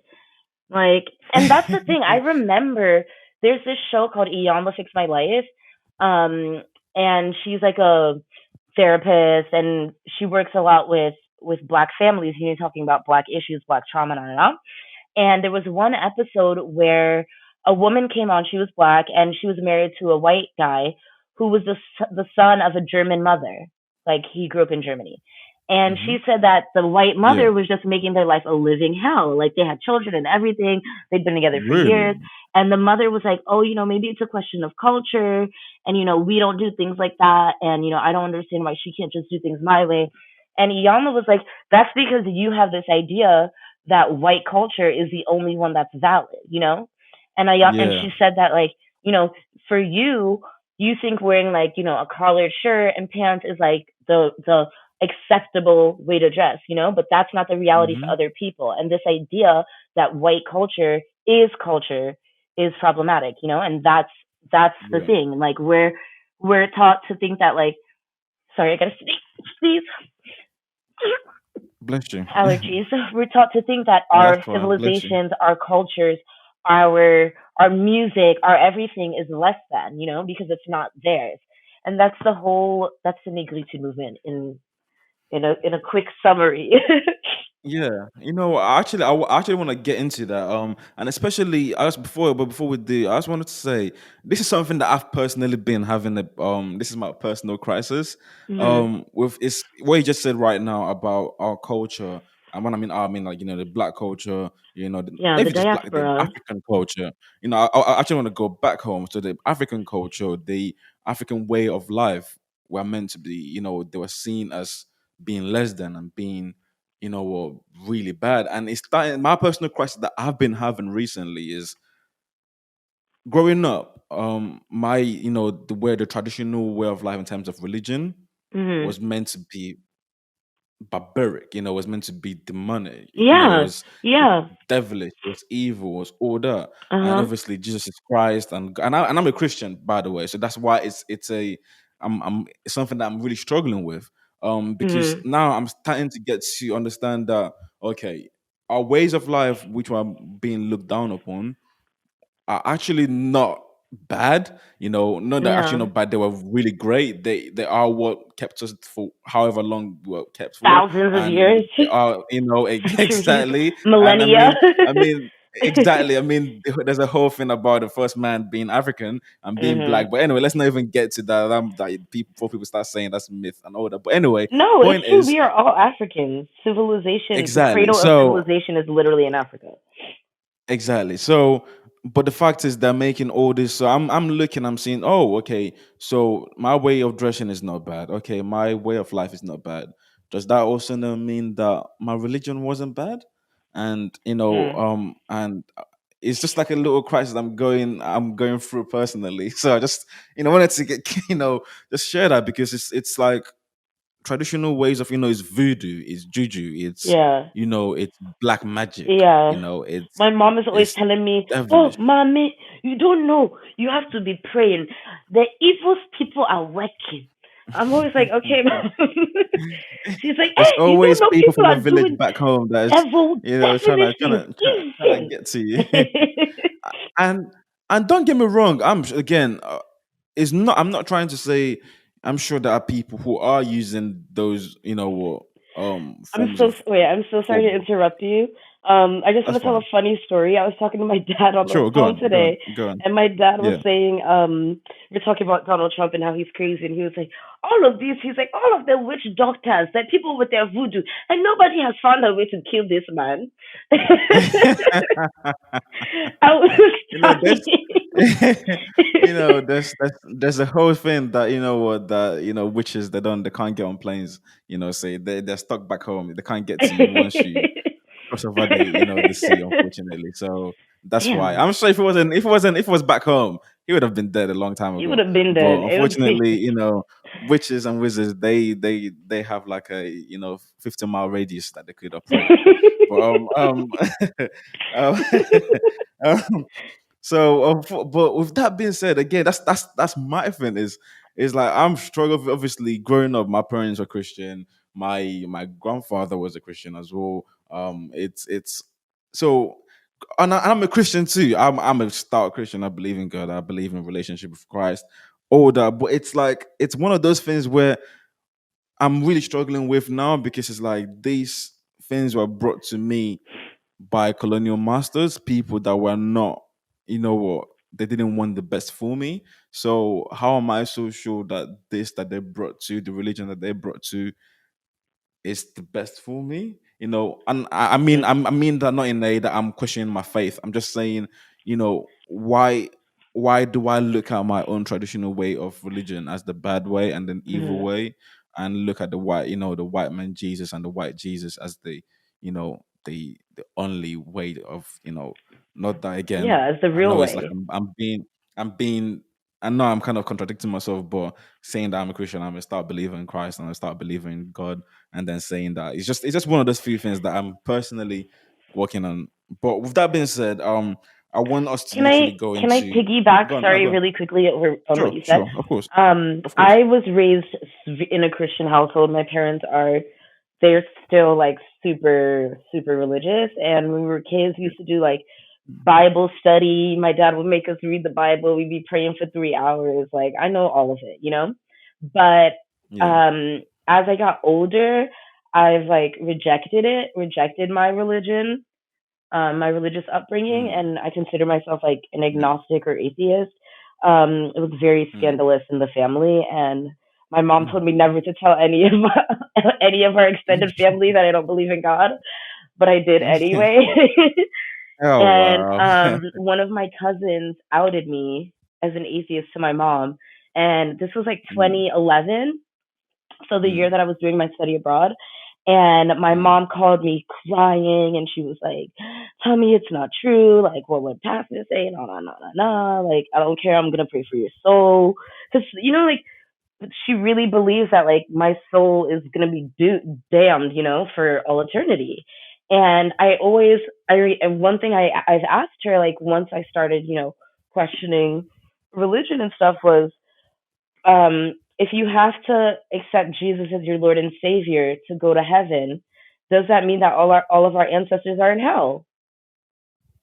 And it's the same. But you know Yeah. it's the same question.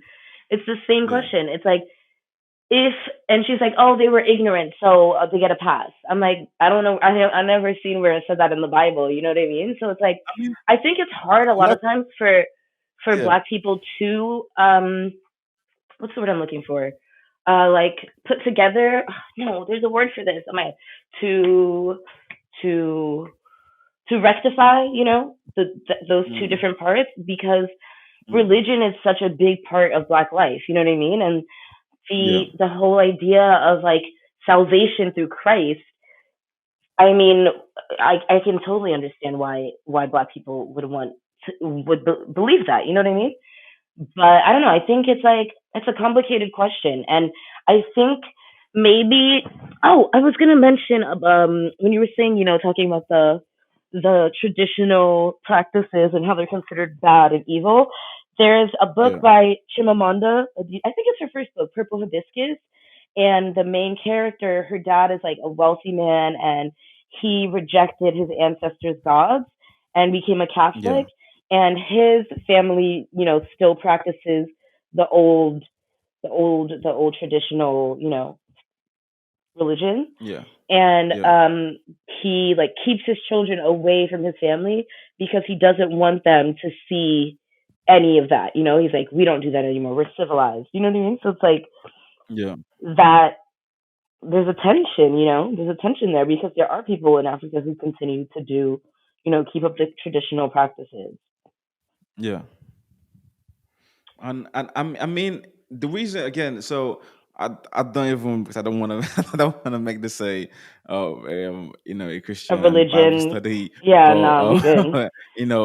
but it's I mean in the Bible it does kind of mention because I mean it does people do ask that same question not just for black people even for the people in the Bible because prior to Jesus coming there was Abraham and there was Moses. There were people who quote unquote didn't you would say they didn't believe in Jesus Christ and did they also go to hell because they Yeah. didn't believe in outright Jesus. And the Bible does kind of mention about it, does kind of say things about it that before then people had conscience and what the law and they knew what was right and wrong. But anyway, I Anyways, really don't anyways, want to. let's not get I into don't that. want to. Let's not get into that at all. But with that being said, again, so I do want to because I did read up on it, but honestly, I got confused and I was kind of wondering if you could break down. And I want to say it, but I thought I got it right. But then you mentioned that like, nope, it's French and it has a French connotation to it. But the negritude, you say it. You say it. I don't want to. I don't want Négritude. to. Négritude. There we go. Negritude. Okay. That. Can you give us myself personally a quick breakdown? What is it? Why is it important? Absolutely. And because I did read up on it and it's something, is a lot of I think it's authors that were born in France and were Hmm. born in the diaspora and so why should the diaspora care about it? Pardon? So why should it like the diaspora care about, About négritude? the yeah, yeah, Okay, so négritude was, is, I mean, it's still relevant. Um, a movement in that began in the 1930s in Paris, and it yeah, was kind of francophone people of the Black diaspora's response, or their version of the Harlem Renaissance. And a lot of it yeah, was influenced by the Harlem Renaissance because so many of the Black intellectuals, writers, musicians, artists were going to Paris to escape the racism of the early 20th century United States. So yeah, Paris became a place of assembly for Black intellectuals from all over the diaspora, and yep, for literature, for art, for poetry, for music. It was the place where Black people of the diaspora, were gathering. So you had the three main founders. Well, they're credited as the main founders, but I will argue that we should add one more. Are Aimé Césaire, mm, Leopold Sédar Senghor, and Leon Damas. And I would argue that we mm, should also add Jeanne Nardin. So they all came to Paris to do their studies. So Aimé Césaire is yep, the one who coined the word négritude, and he was born in Martinique, which at the time was an overseas territory of France, I think, and today Yeah. is still part of France. It's not its own country.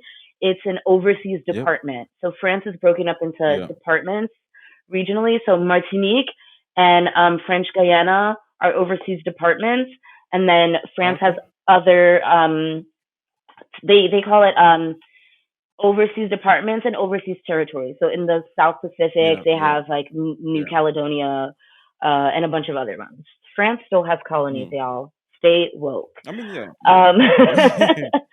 Um, so in the 1930s, they were all so Aimé Césaire is from Martinique, and he went to France to do his studies, and he got a scholarship. He went to like literally the best schools in France, Louis Le Yeah. Grand and École Normale Supérieure, which is I guess you would call it like an Oxford of France. It's like really hard to get in, and it's a big deal.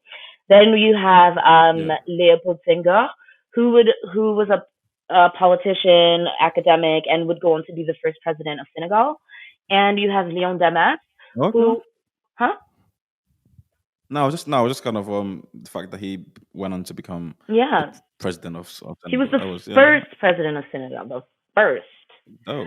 Yeah, Okay. and then in 1960, I think, and then you had Leon Damas, who was from French Guiana, and he was a politician, writer, activist, etc. So the big, I guess you can say, the big principles of Negritude are that they disavowed colonialism. So it was an outright rejection of colonialism. And they really promoted this idea of the black diaspora. So in the Mm. early part, before the Negritude movement even really started, you had the woman I mentioned before, Jeanne Nardal, and her sister, who started Hmm. a salon, like where intellectuals would come together. So it's called the Salon de Yeah. Clamart, the Clément Salon, and black intellectuals from all over the world would gather in Paris to discuss the you know blackness and Pan Mm. Africanness and you know race consciousness across the world. Race and class Yeah. consciousness across the world. So Yeah. once Césaire first used that word, it became like the movement was already in place, but it became the rallying call, let's say. Okay. Yeah. Yeah. So Césaire really had a focus on the fact that negritude was a historical phenomenon, that this this consciousness was a result of black people all over the diaspora Yeah. having shared experiences of brutality, whether it's slavery, or colonialism or whatever. So there's a Yeah. commonality of blackness no matter where we come from because we're all from Africa. And one thing Yeah. that Césaire really talked about a lot in his work was the fact that in the French speaking Caribbean, at least, and I think in the English speaking Caribbean, we talked about it before with the African booty scratcher and all of that. There was this Yeah. idea Yeah. of that, like, in Martinique, it's like we're civilized and those Africans are savages and, barbaric. Mm. And that's still, Yeah. even today in France, like, you see a difference between how, like, in the US now it's kind of like, okay, like we're all black, like we're all in this together. But Yeah.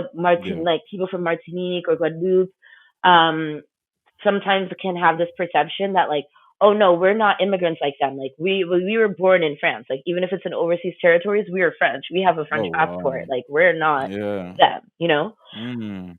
So Mm. Césaire was like very critical of that. And he wrote an essay called Discours sur le colonialisme, so like discourse on colonialism, and he talks about it's like one of the major works of negritude, and he talks about the strife between the colonizers and the colonized.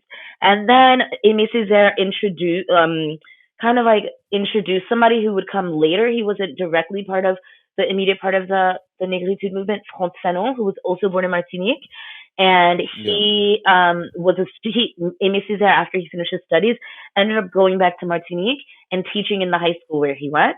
And Mm. Frontenac ended up being one of his students. And Frontenac, his story is literally insane. So he left Martinique, at 18 before he finished high school to join the French Free Forces in during World War II. And in his Mm. experience, he realized like once the war was done, so beyond the fact that black soldiers were treated differently, Martinique was Mm-hmm. under blockade by Vichy France, so the Yeah. collaborator government. So there were atrocities committed against like a lot of rapes and violence committed against the native people because they were opposed to Nazism, but Vichy France was not. So Yeah. they committed atrocities there, and that really marked him. He ended up like going back to France. And I remember from reading about him that he tells a story of after the liberation, he had fought in Alsace and other places in France, like on the front. And after the Mm-hmm. liberation, journalists came to take pictures of the soldiers, and they took all the soldiers of color out of the picture because they didn't want them to be photographed. So that Wow. further further awakened his disdain for racism and for this idea that black people are always having to assimilate. He wrote a book called Black Skin, White Mask, and he was he said he was a doctor, he was a psychologist, and he really talks about how racism and colonialism and slavery have have changed black people psychologically, and that we have to examine our own rapport to our blackness, looking at it from like a psychological point of view, that there has been psychological damage done to us and to our Yeah. esteem of ourselves. So that's Yeah. Fonteno, and then you have Demas. Yeah, he was the first one he wrote a collection of poems called Pigments, about internalized racism and the the subjugation of African peoples, and that was the Yeah. first work that kind of like really set off, the production of literature that followed. Yeah. That is so interesting. That is actually Okay, that wait, is sorry. Can I actually just so talk about interesting. one more person? Yeah. So I Go wanted on, to go talk on. about Jeanne Nardin. That's the woman who started the Salon de Crema with her Mm-hmm. sister Paulette, Yeah. and they Yeah. were also from Martinique, and they moved to Paris for their studies. And Mm-hmm. and Jeanne really wrote a lot about race and class consciousness, and she was also one of the first people to write about the Afro Latin identity. And she wrote a lot also about the European fetishization. I always have trouble saying that word, of Black women. Yeah. And she's thought to be like the first like major promoter of the ideals of the movement in like French African, Afro French diaspora, francophone, Yeah. and then her sister, um she spoke English, and she had a big focus on African American literature and like studied a lot of classic American novels, and was one of the first people who was translating the works of Yeah. the Harlem Renaissance into French. So Oh, okay. yeah, so she was like a huge bridge between the Harlem Renaissance and the Negritude, because she would translate Yeah. for both, for both sides. Both sides. Yeah. And she Yeah. was Yeah. also the first black person who ever studied at the Sorbonne. So I think Are they that's where? Sorry. at the Sorbonne. It's Mhm. it's like a school in Paris that's like, like the school, but it's not even Oh, that okay. popular. I took classes there. It's not. It's Mm. regular. Well, right now, but back then it was Exactly. Back it then was it was just lit. okay. Mm. Fair enough. Oh, that's actually that is so interesting. I mean, it's I did a little I do research. I you wanted know to come with some facts. that's no, of course, no. That's I appreciate that. I appreciate that because I do you know it's still stuck. What still is like stuck to my head is the fact that one of the people in this movement what ended up being the first president of Senegal. It's the Yeah. fact that why I say that is the fact that all this movement that we're doing, as it's some people say there's so many you want to want to be we talk a lot about the movement, we talk a lot about the black diaspora, we do this, we do that, but nothing ever comes of it. But Mm. it's the fact that it's just for me, it's interesting to see that, a movement that can inspire someone to be more. Because I mean, that is the reason why I started this personally, is the fact that if I could just reach one person and Mhm. I'm able to get them to think more, because I'm not here trying to get people to think like I do, but just I Yeah. just want to get people to kind of open their minds and just think more, and whatever that leads you, good luck to the person. But it's the fact that someone is able to this movement, I'm sure, inspired him.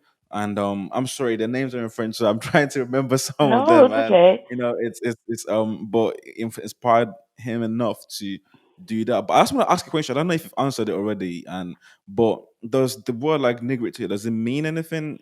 Like, that is Negritude, it have like a yeah, it negritude, does it have literally a means direct like, translation? it means, I would translate it as blackness. Oh, okay. Yeah. That's dope. Mm. Yeah. Cuz Okay, that's like dope. That's dope. like solitude is the state of being alone, you know? So like negritude is like the state of being Okay. black.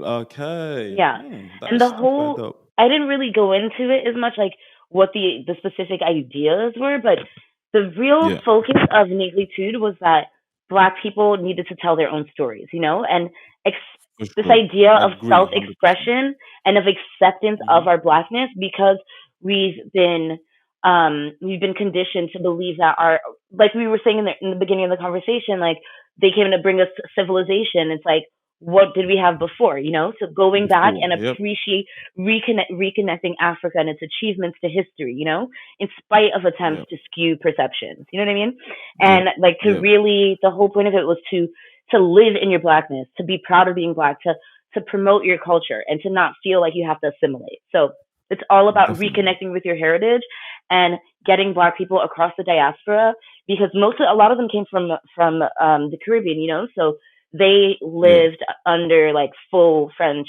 rule. So this idea Yeah. of like reconnecting to our African heritage and not feeling that, and a big part of why negritude was so focused on, on the fact that like we're black and proud, is that in this, we talked about before, this idea in France of this, like, you have to assimilate, and if you look at the way France colonized its colonies in Africa and elsewhere, there was always a big push to like make the locals act like them, to make them dress like Yeah. them, like send them to school like them, like be French.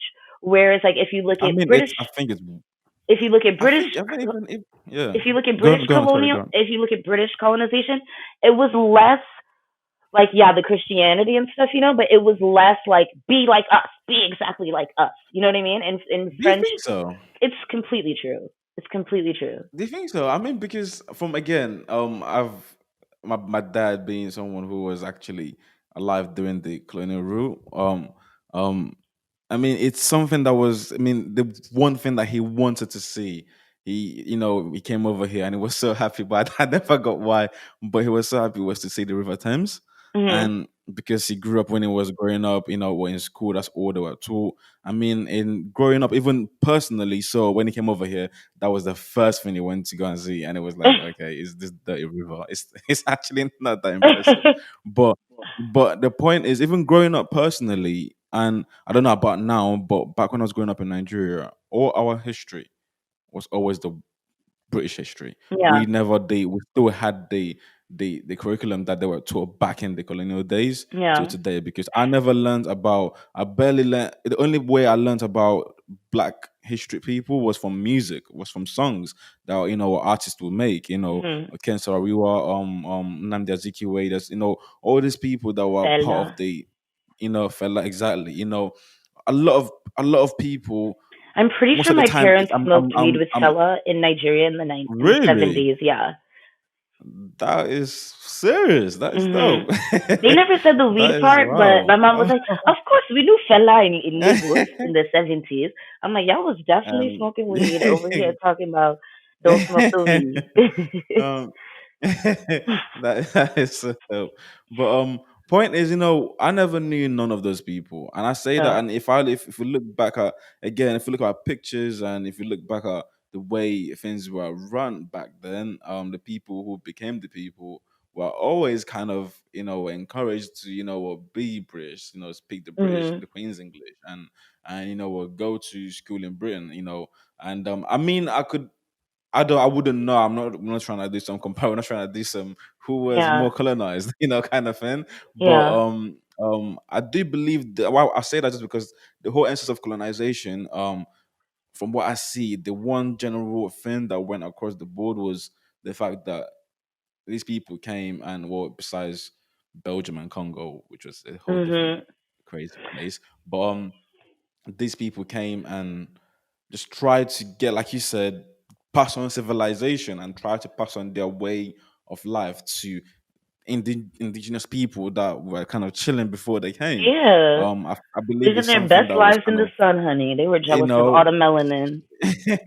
it was chilling. But I do believe something that's kind of across the board. Maybe some colony, some colonies might have taken it a bit further than the rest, but I do believe it's something that is, quite, I mean, was across honestly, the if board. you Mm. like, my point was more so how they ran the colonies, and Yeah, I've heard someone's, like, if you look at like the former French colonies of West Africa yeah, versus the former yeah, English colonies of West Africa, the former English colonies are overall doing better, and part of the reason that is, I found a really good list actually that talks about the differences.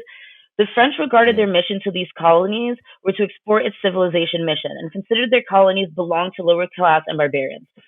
Brits regarded their mission to their colonies to assimilate, divide, and bribe, while also setting up industrial revolution in their colonies and banking. The French used their colonialism as a great expression of its pride for military history, and as such, they don't prefer using colonial soldiers, but only use the Franciscized soldiers or native French soldiers. The Brits used their colonialism to use and exploit the strong materials and populations. This created the difference when French army rarely had any regards of other colonial soldiers. In both of these colonies, there were governmental differences. France preferred colonies to be ruled directly from Paris, even in so-called protectorates like Morocco or Tunisia. They had little independence of their own. Britain was different. They slowly set up governments in their colonies as it could serve British interests. mm, So that's what I mean in like the difference. In France it was like, yeah, oh, like this yeah, is a piece of our jewel in the crown, and Britain was like, nah, mm, we're trying to get money, and like we're gonna do yeah, everything we can to make sure like the biggest thing is that we're getting money. And yeah, I was talking to one of my friends in for the interview for the series, and I was asking her about how colonization is taught in schools, and she was saying that in, like, um, your early part of your education, high school, middle school, colonization is thought of as like from a military standpoint in France, yeah, that like it was a military thing. They don't talk about slavery at all. They don't talk about their culpabilities in slavery. Like they just talk mm, about their military might and how like colonization, and for them colonization was about military because they were competing with other European powers to expand their yeah, empires. So yeah. they literally don't even learn about slavery in school in France. It's crazy. That is, that is. Do you know what I mean? I mean, I think Like, it's weird. I mean, I do actually. You saying that, I agree, especially with the last point. In terms of when it comes to the British colonies, because I mean, growing up in Nigeria, my dad did kind of teach me a few things, and yeah. obviously school and there's this guy called Lord Lugard who was meant to, obviously he was kind of like the president in Nigeria, so he Mhm. did live in Nigeria. His that's I think his wife coined the actual um country's name, Nigeria. I think it was his Oh. wife, if I'm not wrong. But so they did live in Nigeria. They literally was. I think they even died in it. If I'm not wrong. I think so. Yeah. No, I don't know. I'm not sure. But basically, I do agree. I mean, the government, quote unquote, they did kind of set up government in Nigeria. I wouldn't. I personally. That's why I love things like this, because now I've learned. French colonies. They were kind of ruled from all the way from Paris. And it was Mhm. like people that were kind of passing on the information in wherever they are, rather than for the British it was, and I agree to, it was like a money extracting business, and I mean till today it still is. When it comes to Nigeria, the Shell Petroleum and BP, they own 80% of the oil blocks in Nigeria. But Yeah. anyway, so it's for Britain, it was definitely about the money. They couldn't care less about the fact that, oh, we own these people. And I mean, I'm guessing you're saying that with France it was more like a um look at me, I own this place. It It was like, wasn't. look at me, I own Yeah, this, and like we're gonna make yeah. them good French citizens. Like we're gonna teach them Mm, perfect French. We're gonna make them just like us. that is that is that is so weird. I Sorry. mean, yeah, I'm I mean, just like you say, it's become sorry. that is so weird. Like whatever you were, it's not. It's really not good. Just become us. That's Yeah, crazy. Anyway, that's trash. do That's you trash. It's literally trash. do you is there any similarities or differences between racism or like racial issues In the U.S., between France the U.S. and and France. yeah, US. Yeah, Oh, yeah, absolutely. The mm, first, if you guys check out my blog, the first article I wrote was about that exactly, and yeah, I talk about how being France, because France has this idea of universalism that I talked about earlier, yeah, and color blindness. There's this idea that yeah, like, oh, we're all French, everybody's French, you know. mm, And in the article, I write about it from the view because I was here. I was in Paris when France was competing in the 2018 World Cup, and it was yeah, insane. Honestly, I'm so glad I got to live yeah. through that because that's I could never gonna imagine. happen in Washington D.C. You know, um, but it was really Definitely not. never gonna happen in DC, so like let me, enjoy it now. But there was this sense that like, everybody was united, like every match France played, the streets like whenever France was playing, the streets were empty, dead silent. People were all in bars or wherever watching. Like everybody was just like, yo, like les bleus, let's do it, boom, like everybody was together. Yeah, So in my article, I wrote that like I thought it was funny because this all of a sudden like we're all French and we're all united, nah nah nah. But like people of color in France don't feel that way. And yeah, I remember I saw somebody had a post on Instagram or Twitter or something, and somebody was like, it was like hold on, I'm translating it while in my mind. It was like black and Arab people until Sunday. They said apply for jobs now because until Sunday we're all French. And Sunday was like the day of the final, you know, for yeah, the day they won. So they're like, yeah, oh, we're yeah. all French for now, like while the World Cup is going on. But as soon as Sunday's Mm, over, like we're gonna go back to being blacks and Arabs. And oh, I just wanted to make mm-hmm, a quick point before I even like give you the full tea. But mm-hmm, in France, they use the word black, like the English word black, to talk about black people. They yeah, don't say noir because they they white people are very uncomfortable with using the word noir because like during slavery and colonization, noir was like seen as very um comment dire, very derogatory, I guess. It was used mm, like the Code Noir was like the document that said like the black codes, like how you should treat your mm. slaves, what kind of punishments you give them when they, So are like insolent. the French, of the French nigger basically. What? Yeah, it's not nigger, but they just don't. They're not comfortable, because France never really has dealt with its colonial and slavery past. They kind of just like, okay, Yeah. keep it pushing forward. Like that was then, this is now. Like we're all French. Like what are we going to talk about now? So they like Hmm. they won't say like for to say like a black man. They won't say un homme noir. They'll say un homme black, or they'll just say un black, une Mm, black. And there's like a dialogue going on mm. where black people are like, yo, like it's even more stigmatizing to use black instead of noir because we're the only people who are referred to using a word from a different language when there's a word Language, in yeah. this language to describe Mm, us, noir, you know? yeah, And I yeah, remember when I was in school, I was an au pair for like a super rich family in the 16th. They live in a four floor mansion with an elevator and pool inside. They were you were ridiculous. the what, sorry? And an au pair was like their nanny. What does that mean? Au Oh, okay, pair, it's okay, like, okay. yeah, it's like Mhm, to do like mhm, cultural exchange. I was yeah, supposed to speak to them in yeah. English, but like we mostly spoke in Oh, okay. French. And they were just like, that's a conversation for another time. But I remember one time like they were saying something and they went to like a private school. I'm pretty sure I only saw one black student in the courtyard when I would go pick them up from school. but Yeah. all the nannies and the au pairs and stuff, so many of them were black and Arab, you know? And I remember I was Mm. talking to the kids one time. It was two girls. They were like 6 and 9 at the time, something like that. And they were like, "Oh, Yeah. no, no, no, we they say black." He was black, and I was Yeah.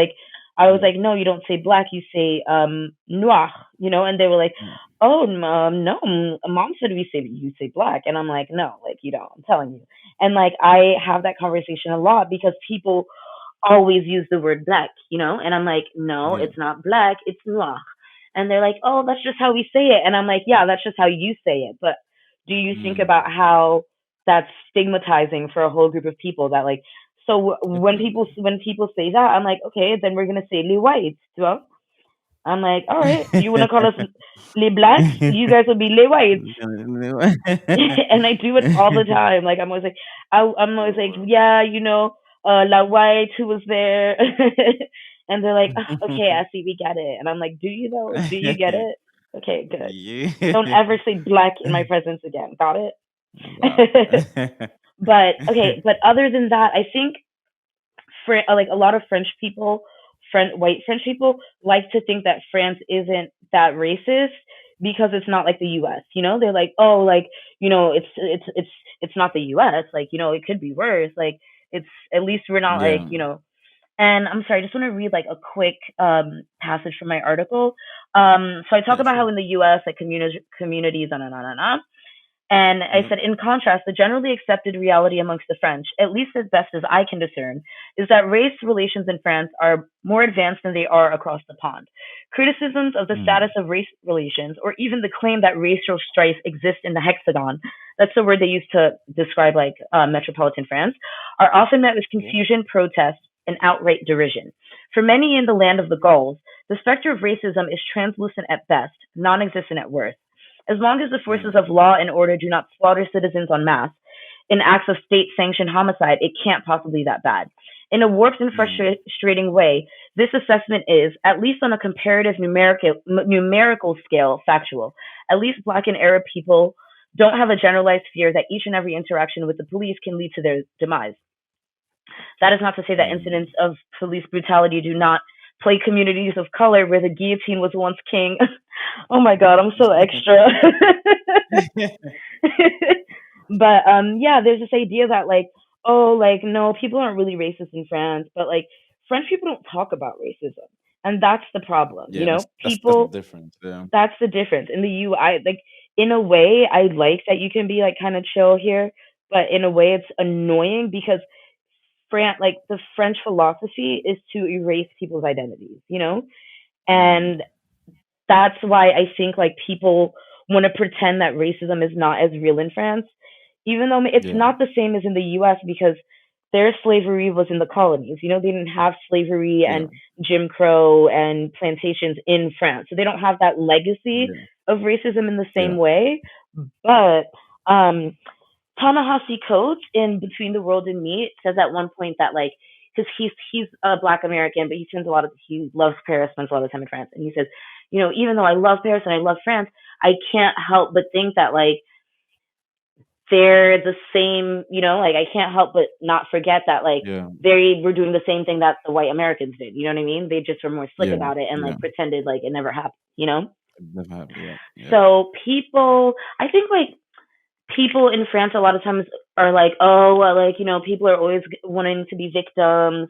Oh, no, no, no. Oh, victimization. Oh, like, oh, that's like it's ridiculous. Mm. Like, oh, it's not Yeah. racism. No, no, no. And like in the article, I talk at one point about I went to stay with my friend, the one who's like half Arab, half white, and we Yeah. spent some time with her Arab family in Marseille, which is in the south, and we were with her aunt, who's like super cool, love her, and she's her partner Yeah. is a white French man. He's like has like French and Italian descent Yeah. or something.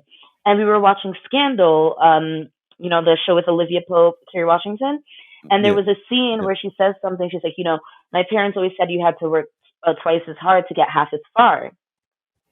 Yeah. And her aunt said Facts. that her parents had always told her the same thing. And then in the article I wrote, initially I was surprised because the oft repeated adage seemed so American to me. Nothing could be further from the truth. Immigrants of their Immigrants of color and their children are others in every Western country in which they may place their metaphorical plans flags. Mm. And so it's like, but the one thing that's different in France and the US is that, like, a lot of times people say that Arabs are the black people of France because of the history of, Oh, yeah, like Arabs are treated worse than black people in France, I think, in really? general. Yeah, yeah, yeah. Because of colonial history, because in Algeria was France's was a became a French colony, I think, in 1830.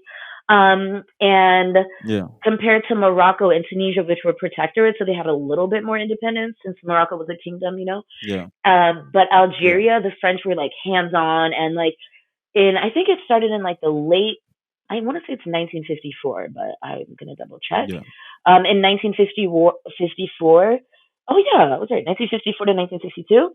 The mhm, Algerians rebelled, and there was a revolution to free them of French colonial rule, and it lasted for 8 years. So there was like a yeah. lot of torture going on. Like torture was used as Wow. a weapon of war by the French, and it was a brutal um, repression of the FLN, the FLN, Front de Libération Nationale, so National Liberation Yeah, Front. And one of the authors I yeah. mentioned earlier, Frantz Fanon, the one who became a doctor, he joined the FLN and fought in the Algerian War, and ended up getting like, Really? yeah, yeah, yeah, yeah, yeah. So lots of it's all connected. It's all everything is connected. It's crazy. But Yeah. so the French like were super brutal. I don't even know how many people were killed, but a lot of people were killed. Um Casualties.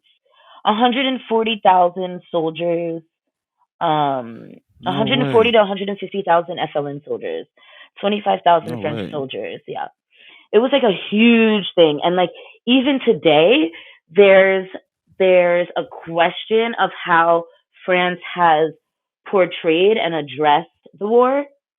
And I remember Mm. when I was studying abroad in X, we used to have dinner with a French family during the week, and my Yeah. host dad, Monsieur Bach, he was like a really nice guy, but like your typical, like, Southern French, like he didn't go to school or anything. He was just like, like typical old school French dude, but like super sweet at the same time.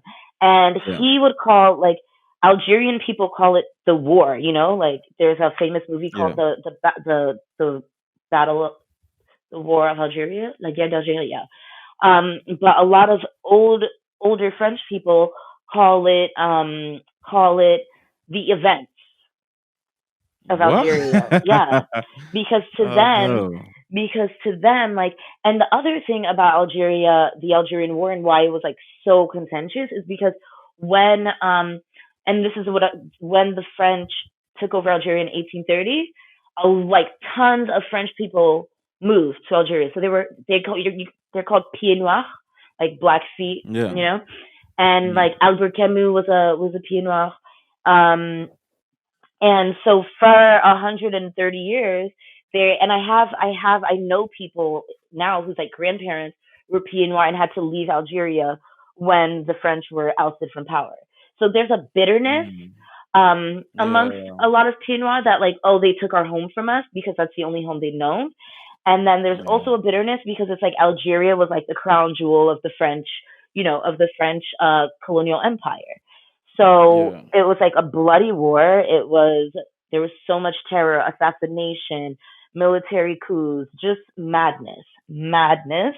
And Mm. okay, so it says upon independence in 1962, 900,000 European Algerians, Pieds Noirs, fled to France within the first few months. So like almost a million What? white French people were living in God Algeria. damn. Yeah. Mm. So in the historiography of Algeria, like, oftentimes ignores French culpability and the fact that none of this would have happened if you just stayed your ass at home and like didn't come and colonize us Mm. over 100 years ago. Yeah. So Yeah. there's this like disdain for Algerians in France, which I think has kind of Mm. just spread to all Arabs. Yeah.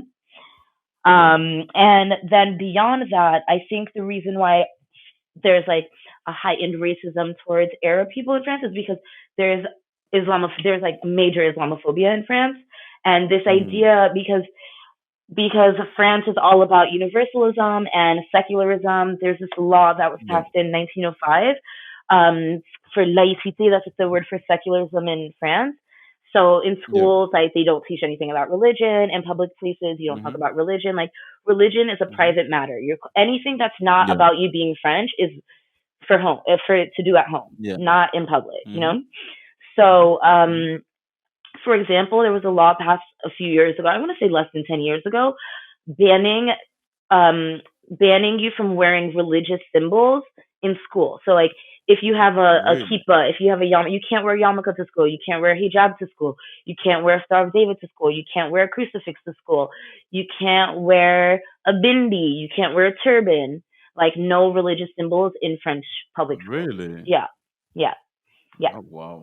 Since a few years ago. So because the French, I'm telling you, it's all about like we're French first. Everything else is secondary. You know. And So also, then correct me if I'm wrong. Sorry, correct me if I'm wrong. I think I read something when I was that apparently in France that when it comes to census, like taking count, they don't they they don't don't ask include race. race and No, no, yeah. it's banned in the Constitution. They don't even Wow. use the word race the way we do. You know, like we don't say Mm. like race is used for to describe animals, like a race of dogs. You know what I mean? Like the word Oh is very wow. loaded in French. You're like, oh, we don't Mm. say race, like race is for dogs. You know? Wow. Yeah. So Wow. they don't even have statistics on race in France because like everybody's French. Mm. You know? So why do we need to know Yeah. if you're black or green or yellow? Because you're French. Again. Wow. So Wow. and then yeah, so I would say what did I say? Oh yeah, because I was saying that Arabs are the black people of France. They Yeah. definitely get like a lot, and it's like the anti-Muslim thing. You know what I mean? Because French Yeah. culture feels that Islam is a threat to Frenchness. You know, so Mm. they're yeah, that's like I think that's even though a lot of the black Africans who come to France are Muslims as well, I think there's this perception that the black Muslims are like the well behaved ones who aren't gonna like bomb schools and shoot up churches or whatever. You know what I mean? Really? Yeah, yeah, yeah, It's so interesting to know that there's a place where we're not actually at the bottom. yeah. Yeah, That we're is. just one step up, but you know we're not all the way at the bottom, honey. Get into Oh wow, it. that is so so interesting. Actually, can Yeah. you? Sorry, before I get into the next question or before we get into the next point, can you just give me just 2 minutes quickly? I just need to do some quick recharge Okay. and get some water, and also if you can use that to maybe get some water or Yeah, I'll go I'll get just some water. come back. Okay. Some water. Okay. Thank you. Okay. Talk to you soon. Hello. Hello. Hi, welcome back. Sorry about that. Had to quickly No get some worries. technical difficulties out of the way. Okay, so back to what we're talking about. Basically, you were telling me how France is in denial of It's their completely in past. denial. Exactly. That's it. Here you Summed up. go. Here you go. But Period. okay, but with that actually being said, okay, because from what you're telling me, again, please jump in and correct me when I'm wrong. But from what you're telling me and what you're saying, given how bad it still is in America, right? And Hmm. America is meant to be very vocal, and people are so vocal and all that. And again, not that we're saying that there's no racism in France, but if you compare, I mean, obviously the size is also different. So it's a bigger country in America, so in the United States to be more exact. Um, um, so of course there's gonna be more when it comes to numbers and percentages, whatever you want to say. But given that France is dealing with it that way, and there seems to be less, at least, is can't someone argue that maybe that might be the right way to go? That's a good question, but no, they can't because the problem in France is that racism is still institutionalized. You know what I mean? So maybe it's not as Okay. overt and there isn't the same history of discrimination, but it's Yeah. still important. You know, like there are instances, there's this organization here called SOS Racism, like SOS Racism, where Yeah. they expose racism. Like there was one episode that they had like a show that I saw and they go to nightclubs in I think it Hmm. was Saint Tropez, and they Hmm. wouldn't let black people in at all. You know, so The Really? idea that like it's not, yeah, yeah, yeah, yeah. Is that surprising? No, come on, you know how they Mm. treat us. Not really. They don't Not got no really. Not respect. really. Like, um, but in like, yeah, it's not as overt, but it's still present and it's still an issue. It's an issue for representation in films, in cinema. There was a documentary that came out a few years ago called "Ouvrir la voie," Okay. like open the floor for like, I don't know. Hold on, I'm gonna look it and see how they translate it in English. Um, Mm. speak up, make your Okay. way. Speak Yeah, up. Okay. and Okay. Okay. the filmmaker was I don't remember where she was born, but she was born in like Martinique or Guadeloupe or one of the French overseas departments, and she Okay. interviews black women who like in France and Belgium who work in the arts. So like act like film actors, TV, um, ones who do like cabaret, a bunch of different black female artists, and she asked them questions not only about their experiences of being um, black artists in France, but also their experiences Yep. of being black in France more generally. So I Okay. remember one girl talks about how she knew at a very early age that like she she wouldn't like there was like the cutest boy in class wouldn't want her because she was black. So there's still a consciousness of race because it's not talked about, people people are very like flippant about it. You know what I mean? Like I was talking with one of my friends for the article, the one who's the privileged one, and some of her family is from Savoie. It's like in eastern France where the Alps are, so it's Okay. all skiing, like super white. And she was Yeah. telling Yeah. me that her one of her uncles owns a restaurant in at like near one of the ski stations, and he has an employee who's a black man. She told me his name. I can't remember it right now, and he was from Cote d'Ivoire, I think. And Okay. he says like she told me that her uncle is always like making little, like he's not, she's like she doesn't think he's like a out and out racist, but he makes little jokes like, oh, like Yeah. he'll like imitate his accent. Mm. He'll like be like, oh, he'll always like when the customers come he'll be like, oh, like never thought you'd see a black man in the snow, huh? Like, oh, he must be really cold, Wow. like stuff like that. Mm. Mm. So like they don't talk about it, but it's still Yeah. insidious. It's still an Yeah. issue, and part of the issue is that there's no recognition of of people's blackness. So this idea Yeah. that like, oh, we're all the same when manifestly in society we don't all have the same chance is bullshit. Yeah. And then also Yeah. France is all about this idea of like meritocracy, and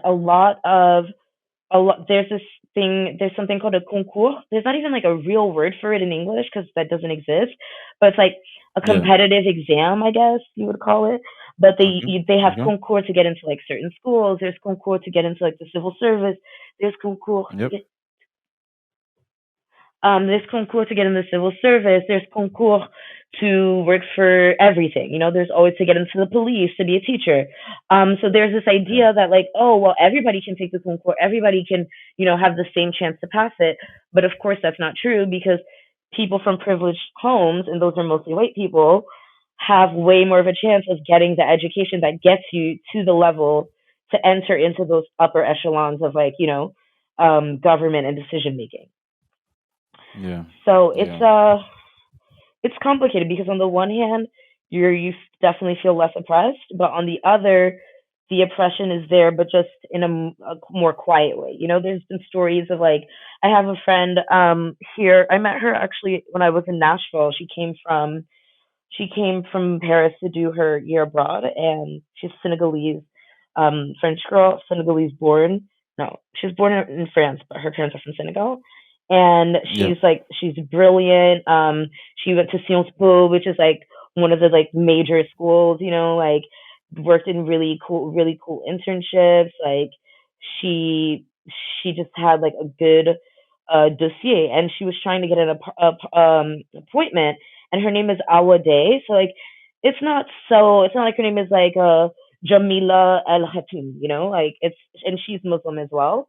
And she said like when she went to go meet the realtor for the appointment, she was like, "Oh, I'm sorry, the apartment's not available anymore." Even though Oh like they wow, had a that meeting. is Yeah, even that though is like a classic. they had a Oh meeting set up, god, and like there's so much of that with like Arab people can't get, you know, like they'll have like the same they'll, you know, they've done it in the US too. I'm sure they've done it in the UK where like they'll send two of the same exact documents but just change the name.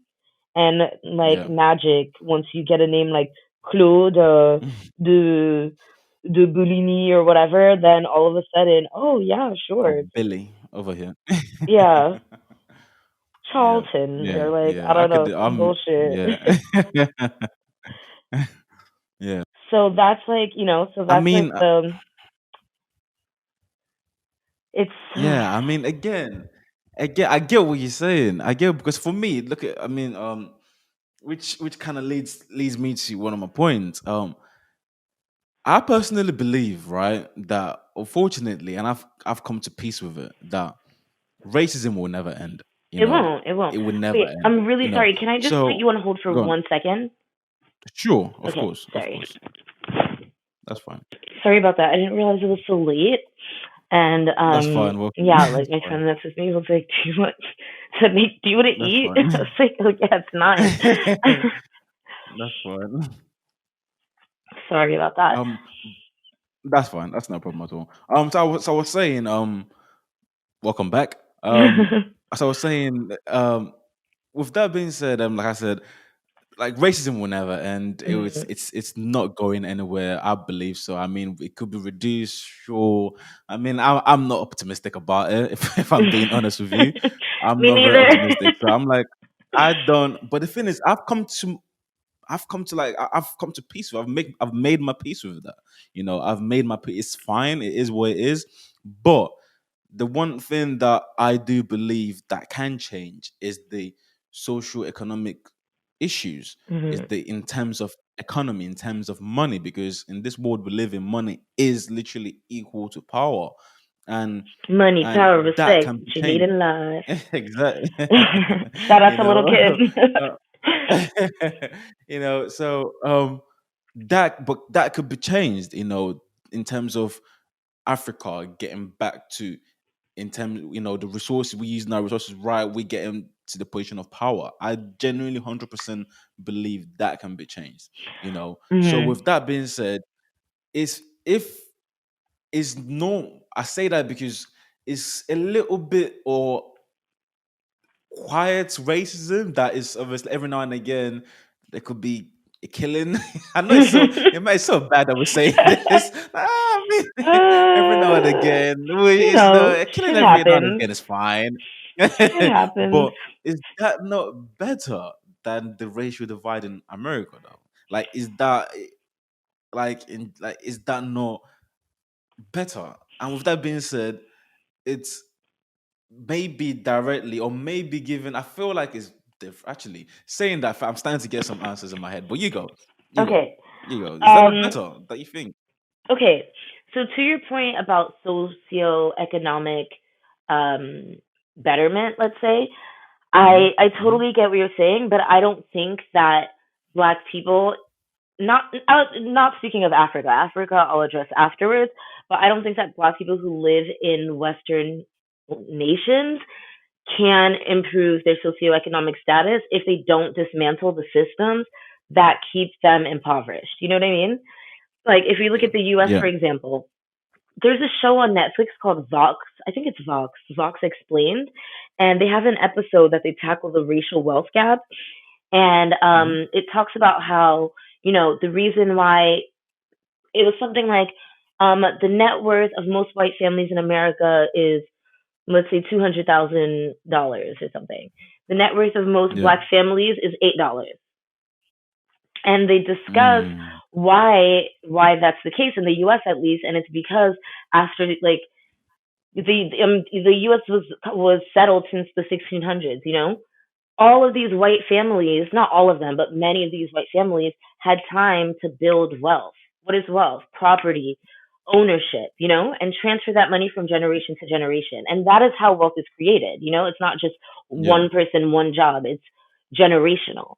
So, Black people in Yeah. America have like a 300-year, you know, not the white people had a 300-year head start, and now it's like, oh, we expect Black people to get on the same level, even though there's so many systems in place that were made to make sure that they couldn't buy homes. They would refuse to Yeah. let them buy homes in certain neighborhoods, or if they were gonna let them buy homes, they would give them more. The banks would give them mortgages with absurd interest rates so that they would be indebted for life. Mm-hmm.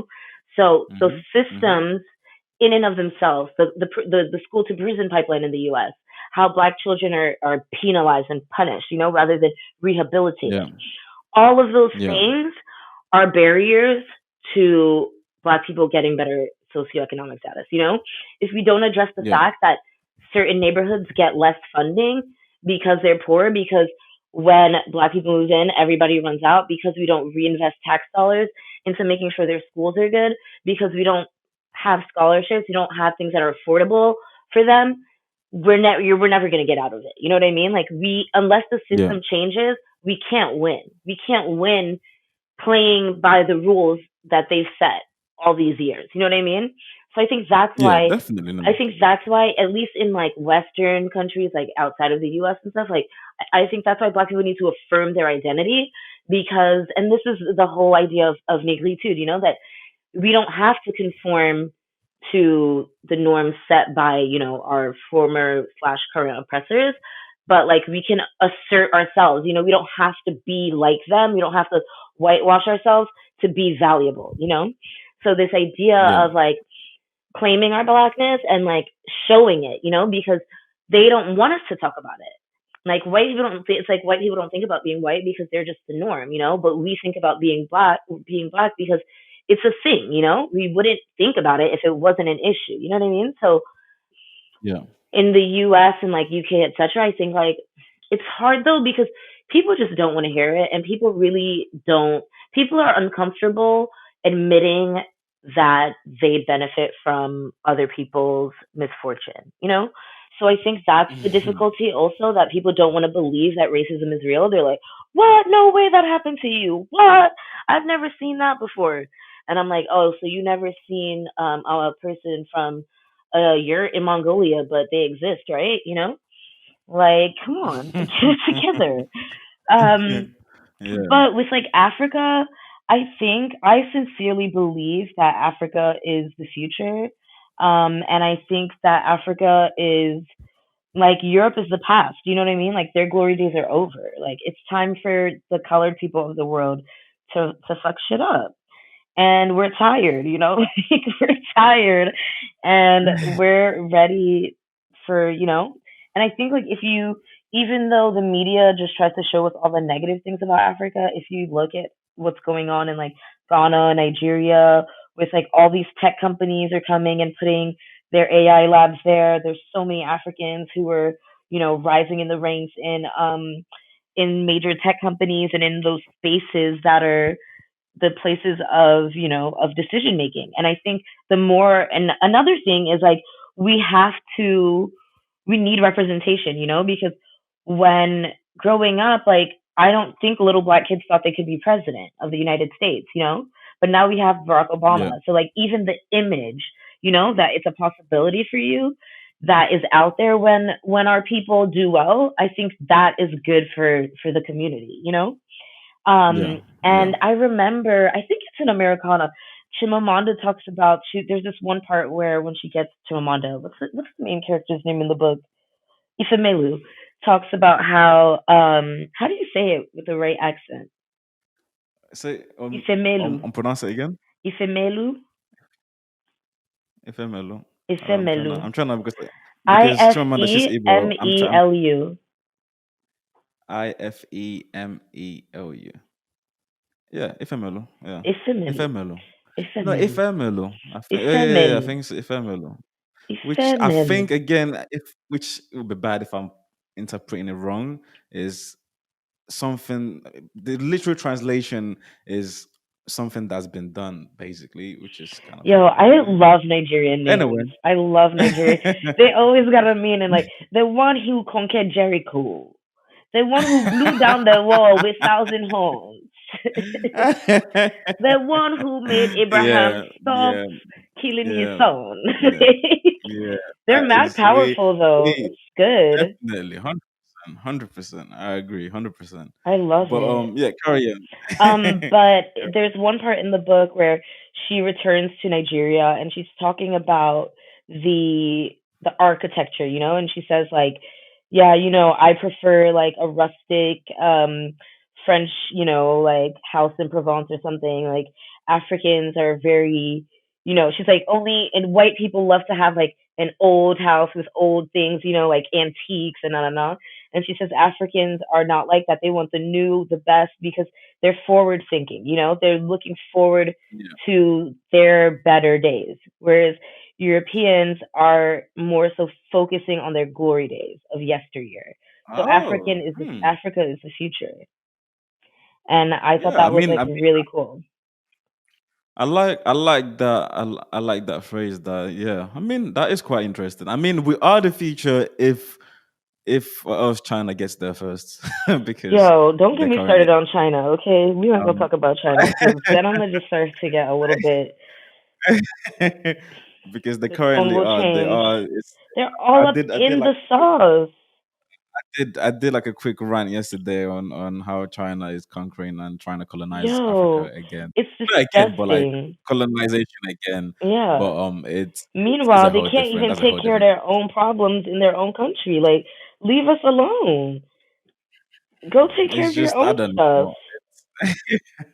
I felt like I got on my system yesterday, but my main issue with everything that's going on right now, especially what's going on with black people in China, Oh like I my said god. in my previous episode, is the arrogance. That's just Yeah. what is, and the fact that and I mean the Chinese people, but for whatever reason, I have my conspiracy theories about why the virus spread, but for whatever reason, the fact of the matter is, it's initiated in China.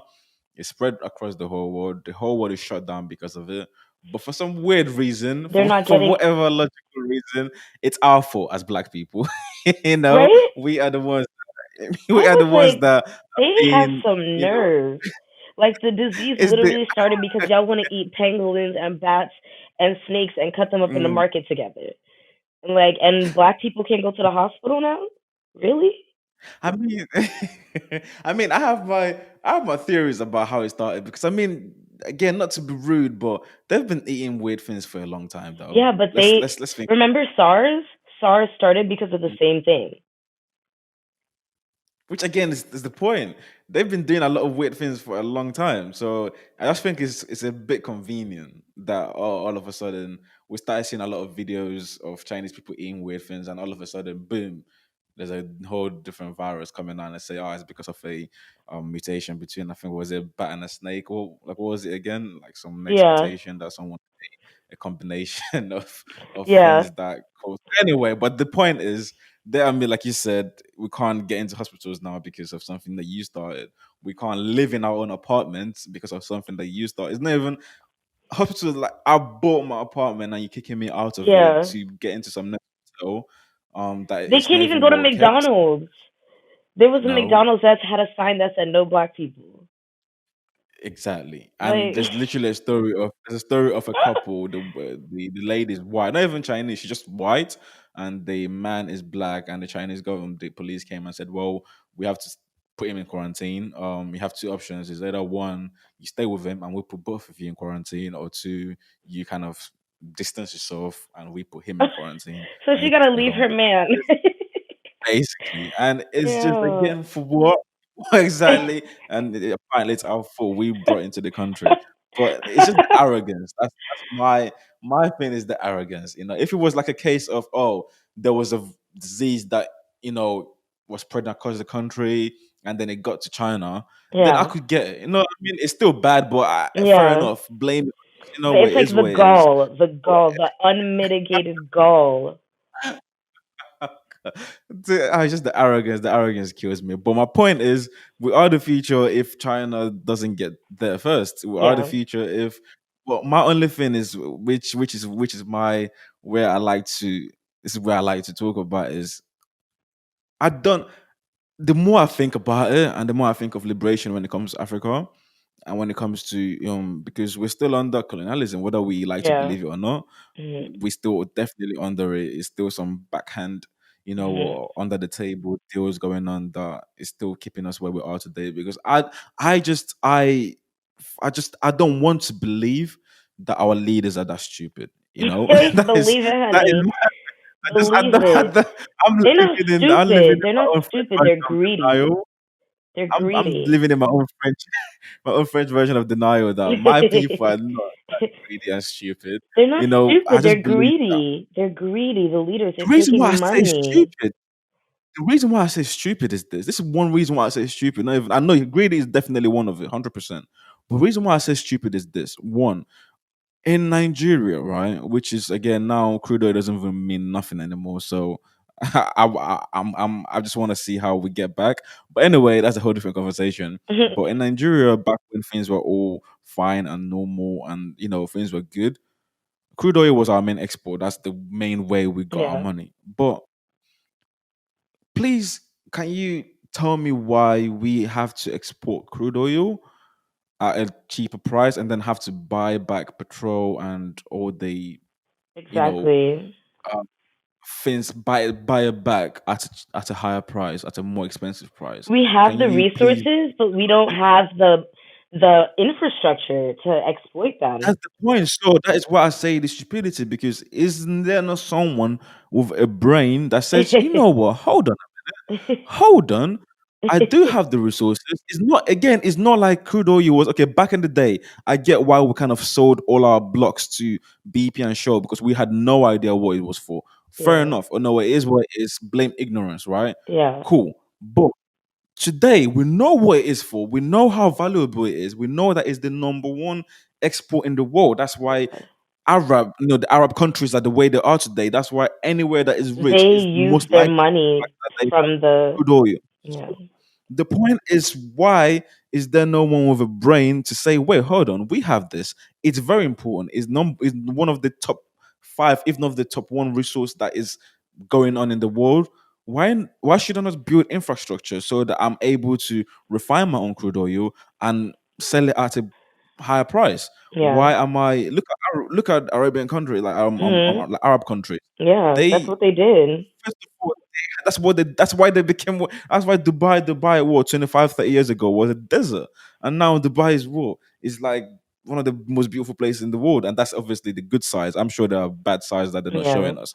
But point is the good side is very good. It's very, very It's and literally that's an example of all of the human excess, like everything. exactly Oh, extra, exactly extra, extra.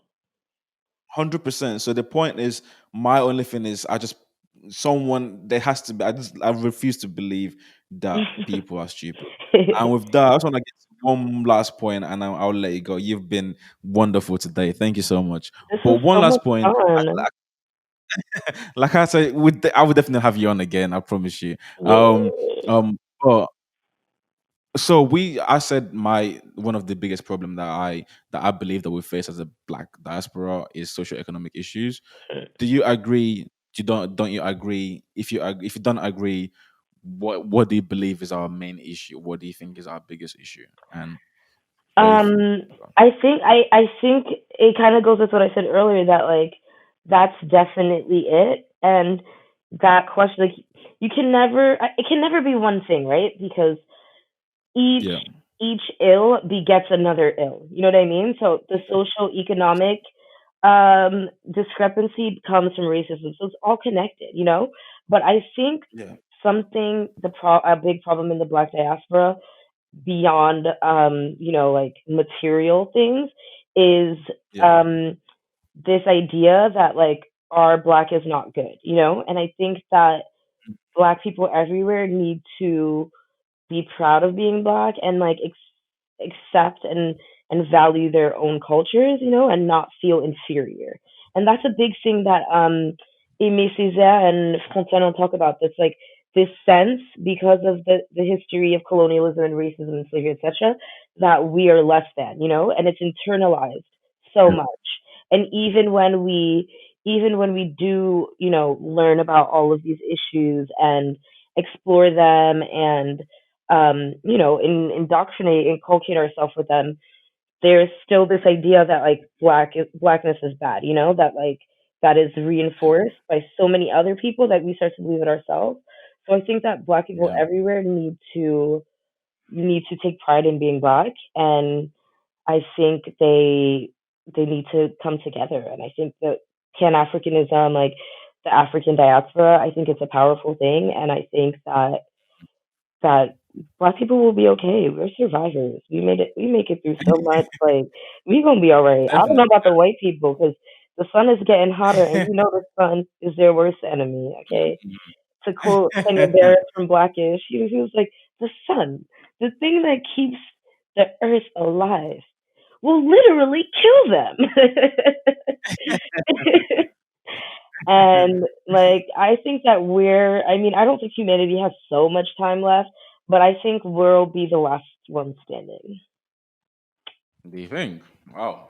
That's my final Oh, word. that is And that not is a even way like to end this. and not even Yeah, like go on. not even through design, through like anything done Mm, purposely. I think like we're like all human beings are going to go extinct. We know that, like biological species, the earth will be here.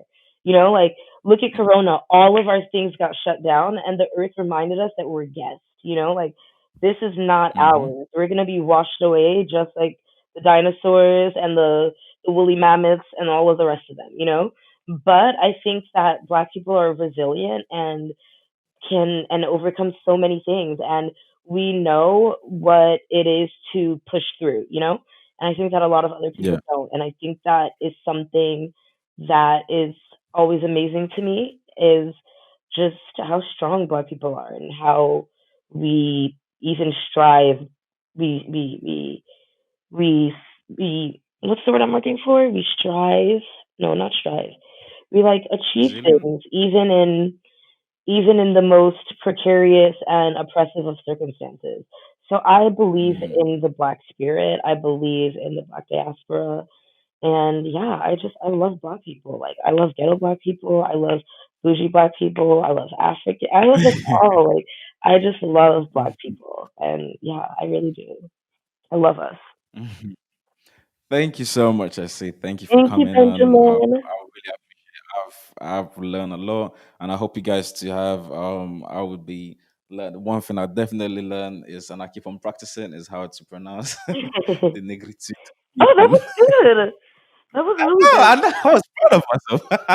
The way Oh, the R rolled up, I you know that did. was. I was like, okay, rolling the R's. Yes, honey. Yes.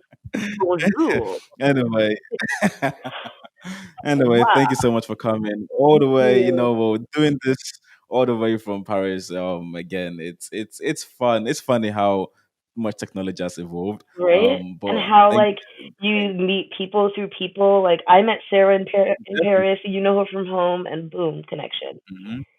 There we So go. this was There we go. awesome. Small Thanks, world. Again, making the Benjamin. world. No worries. Thank you for coming. Thank you guys.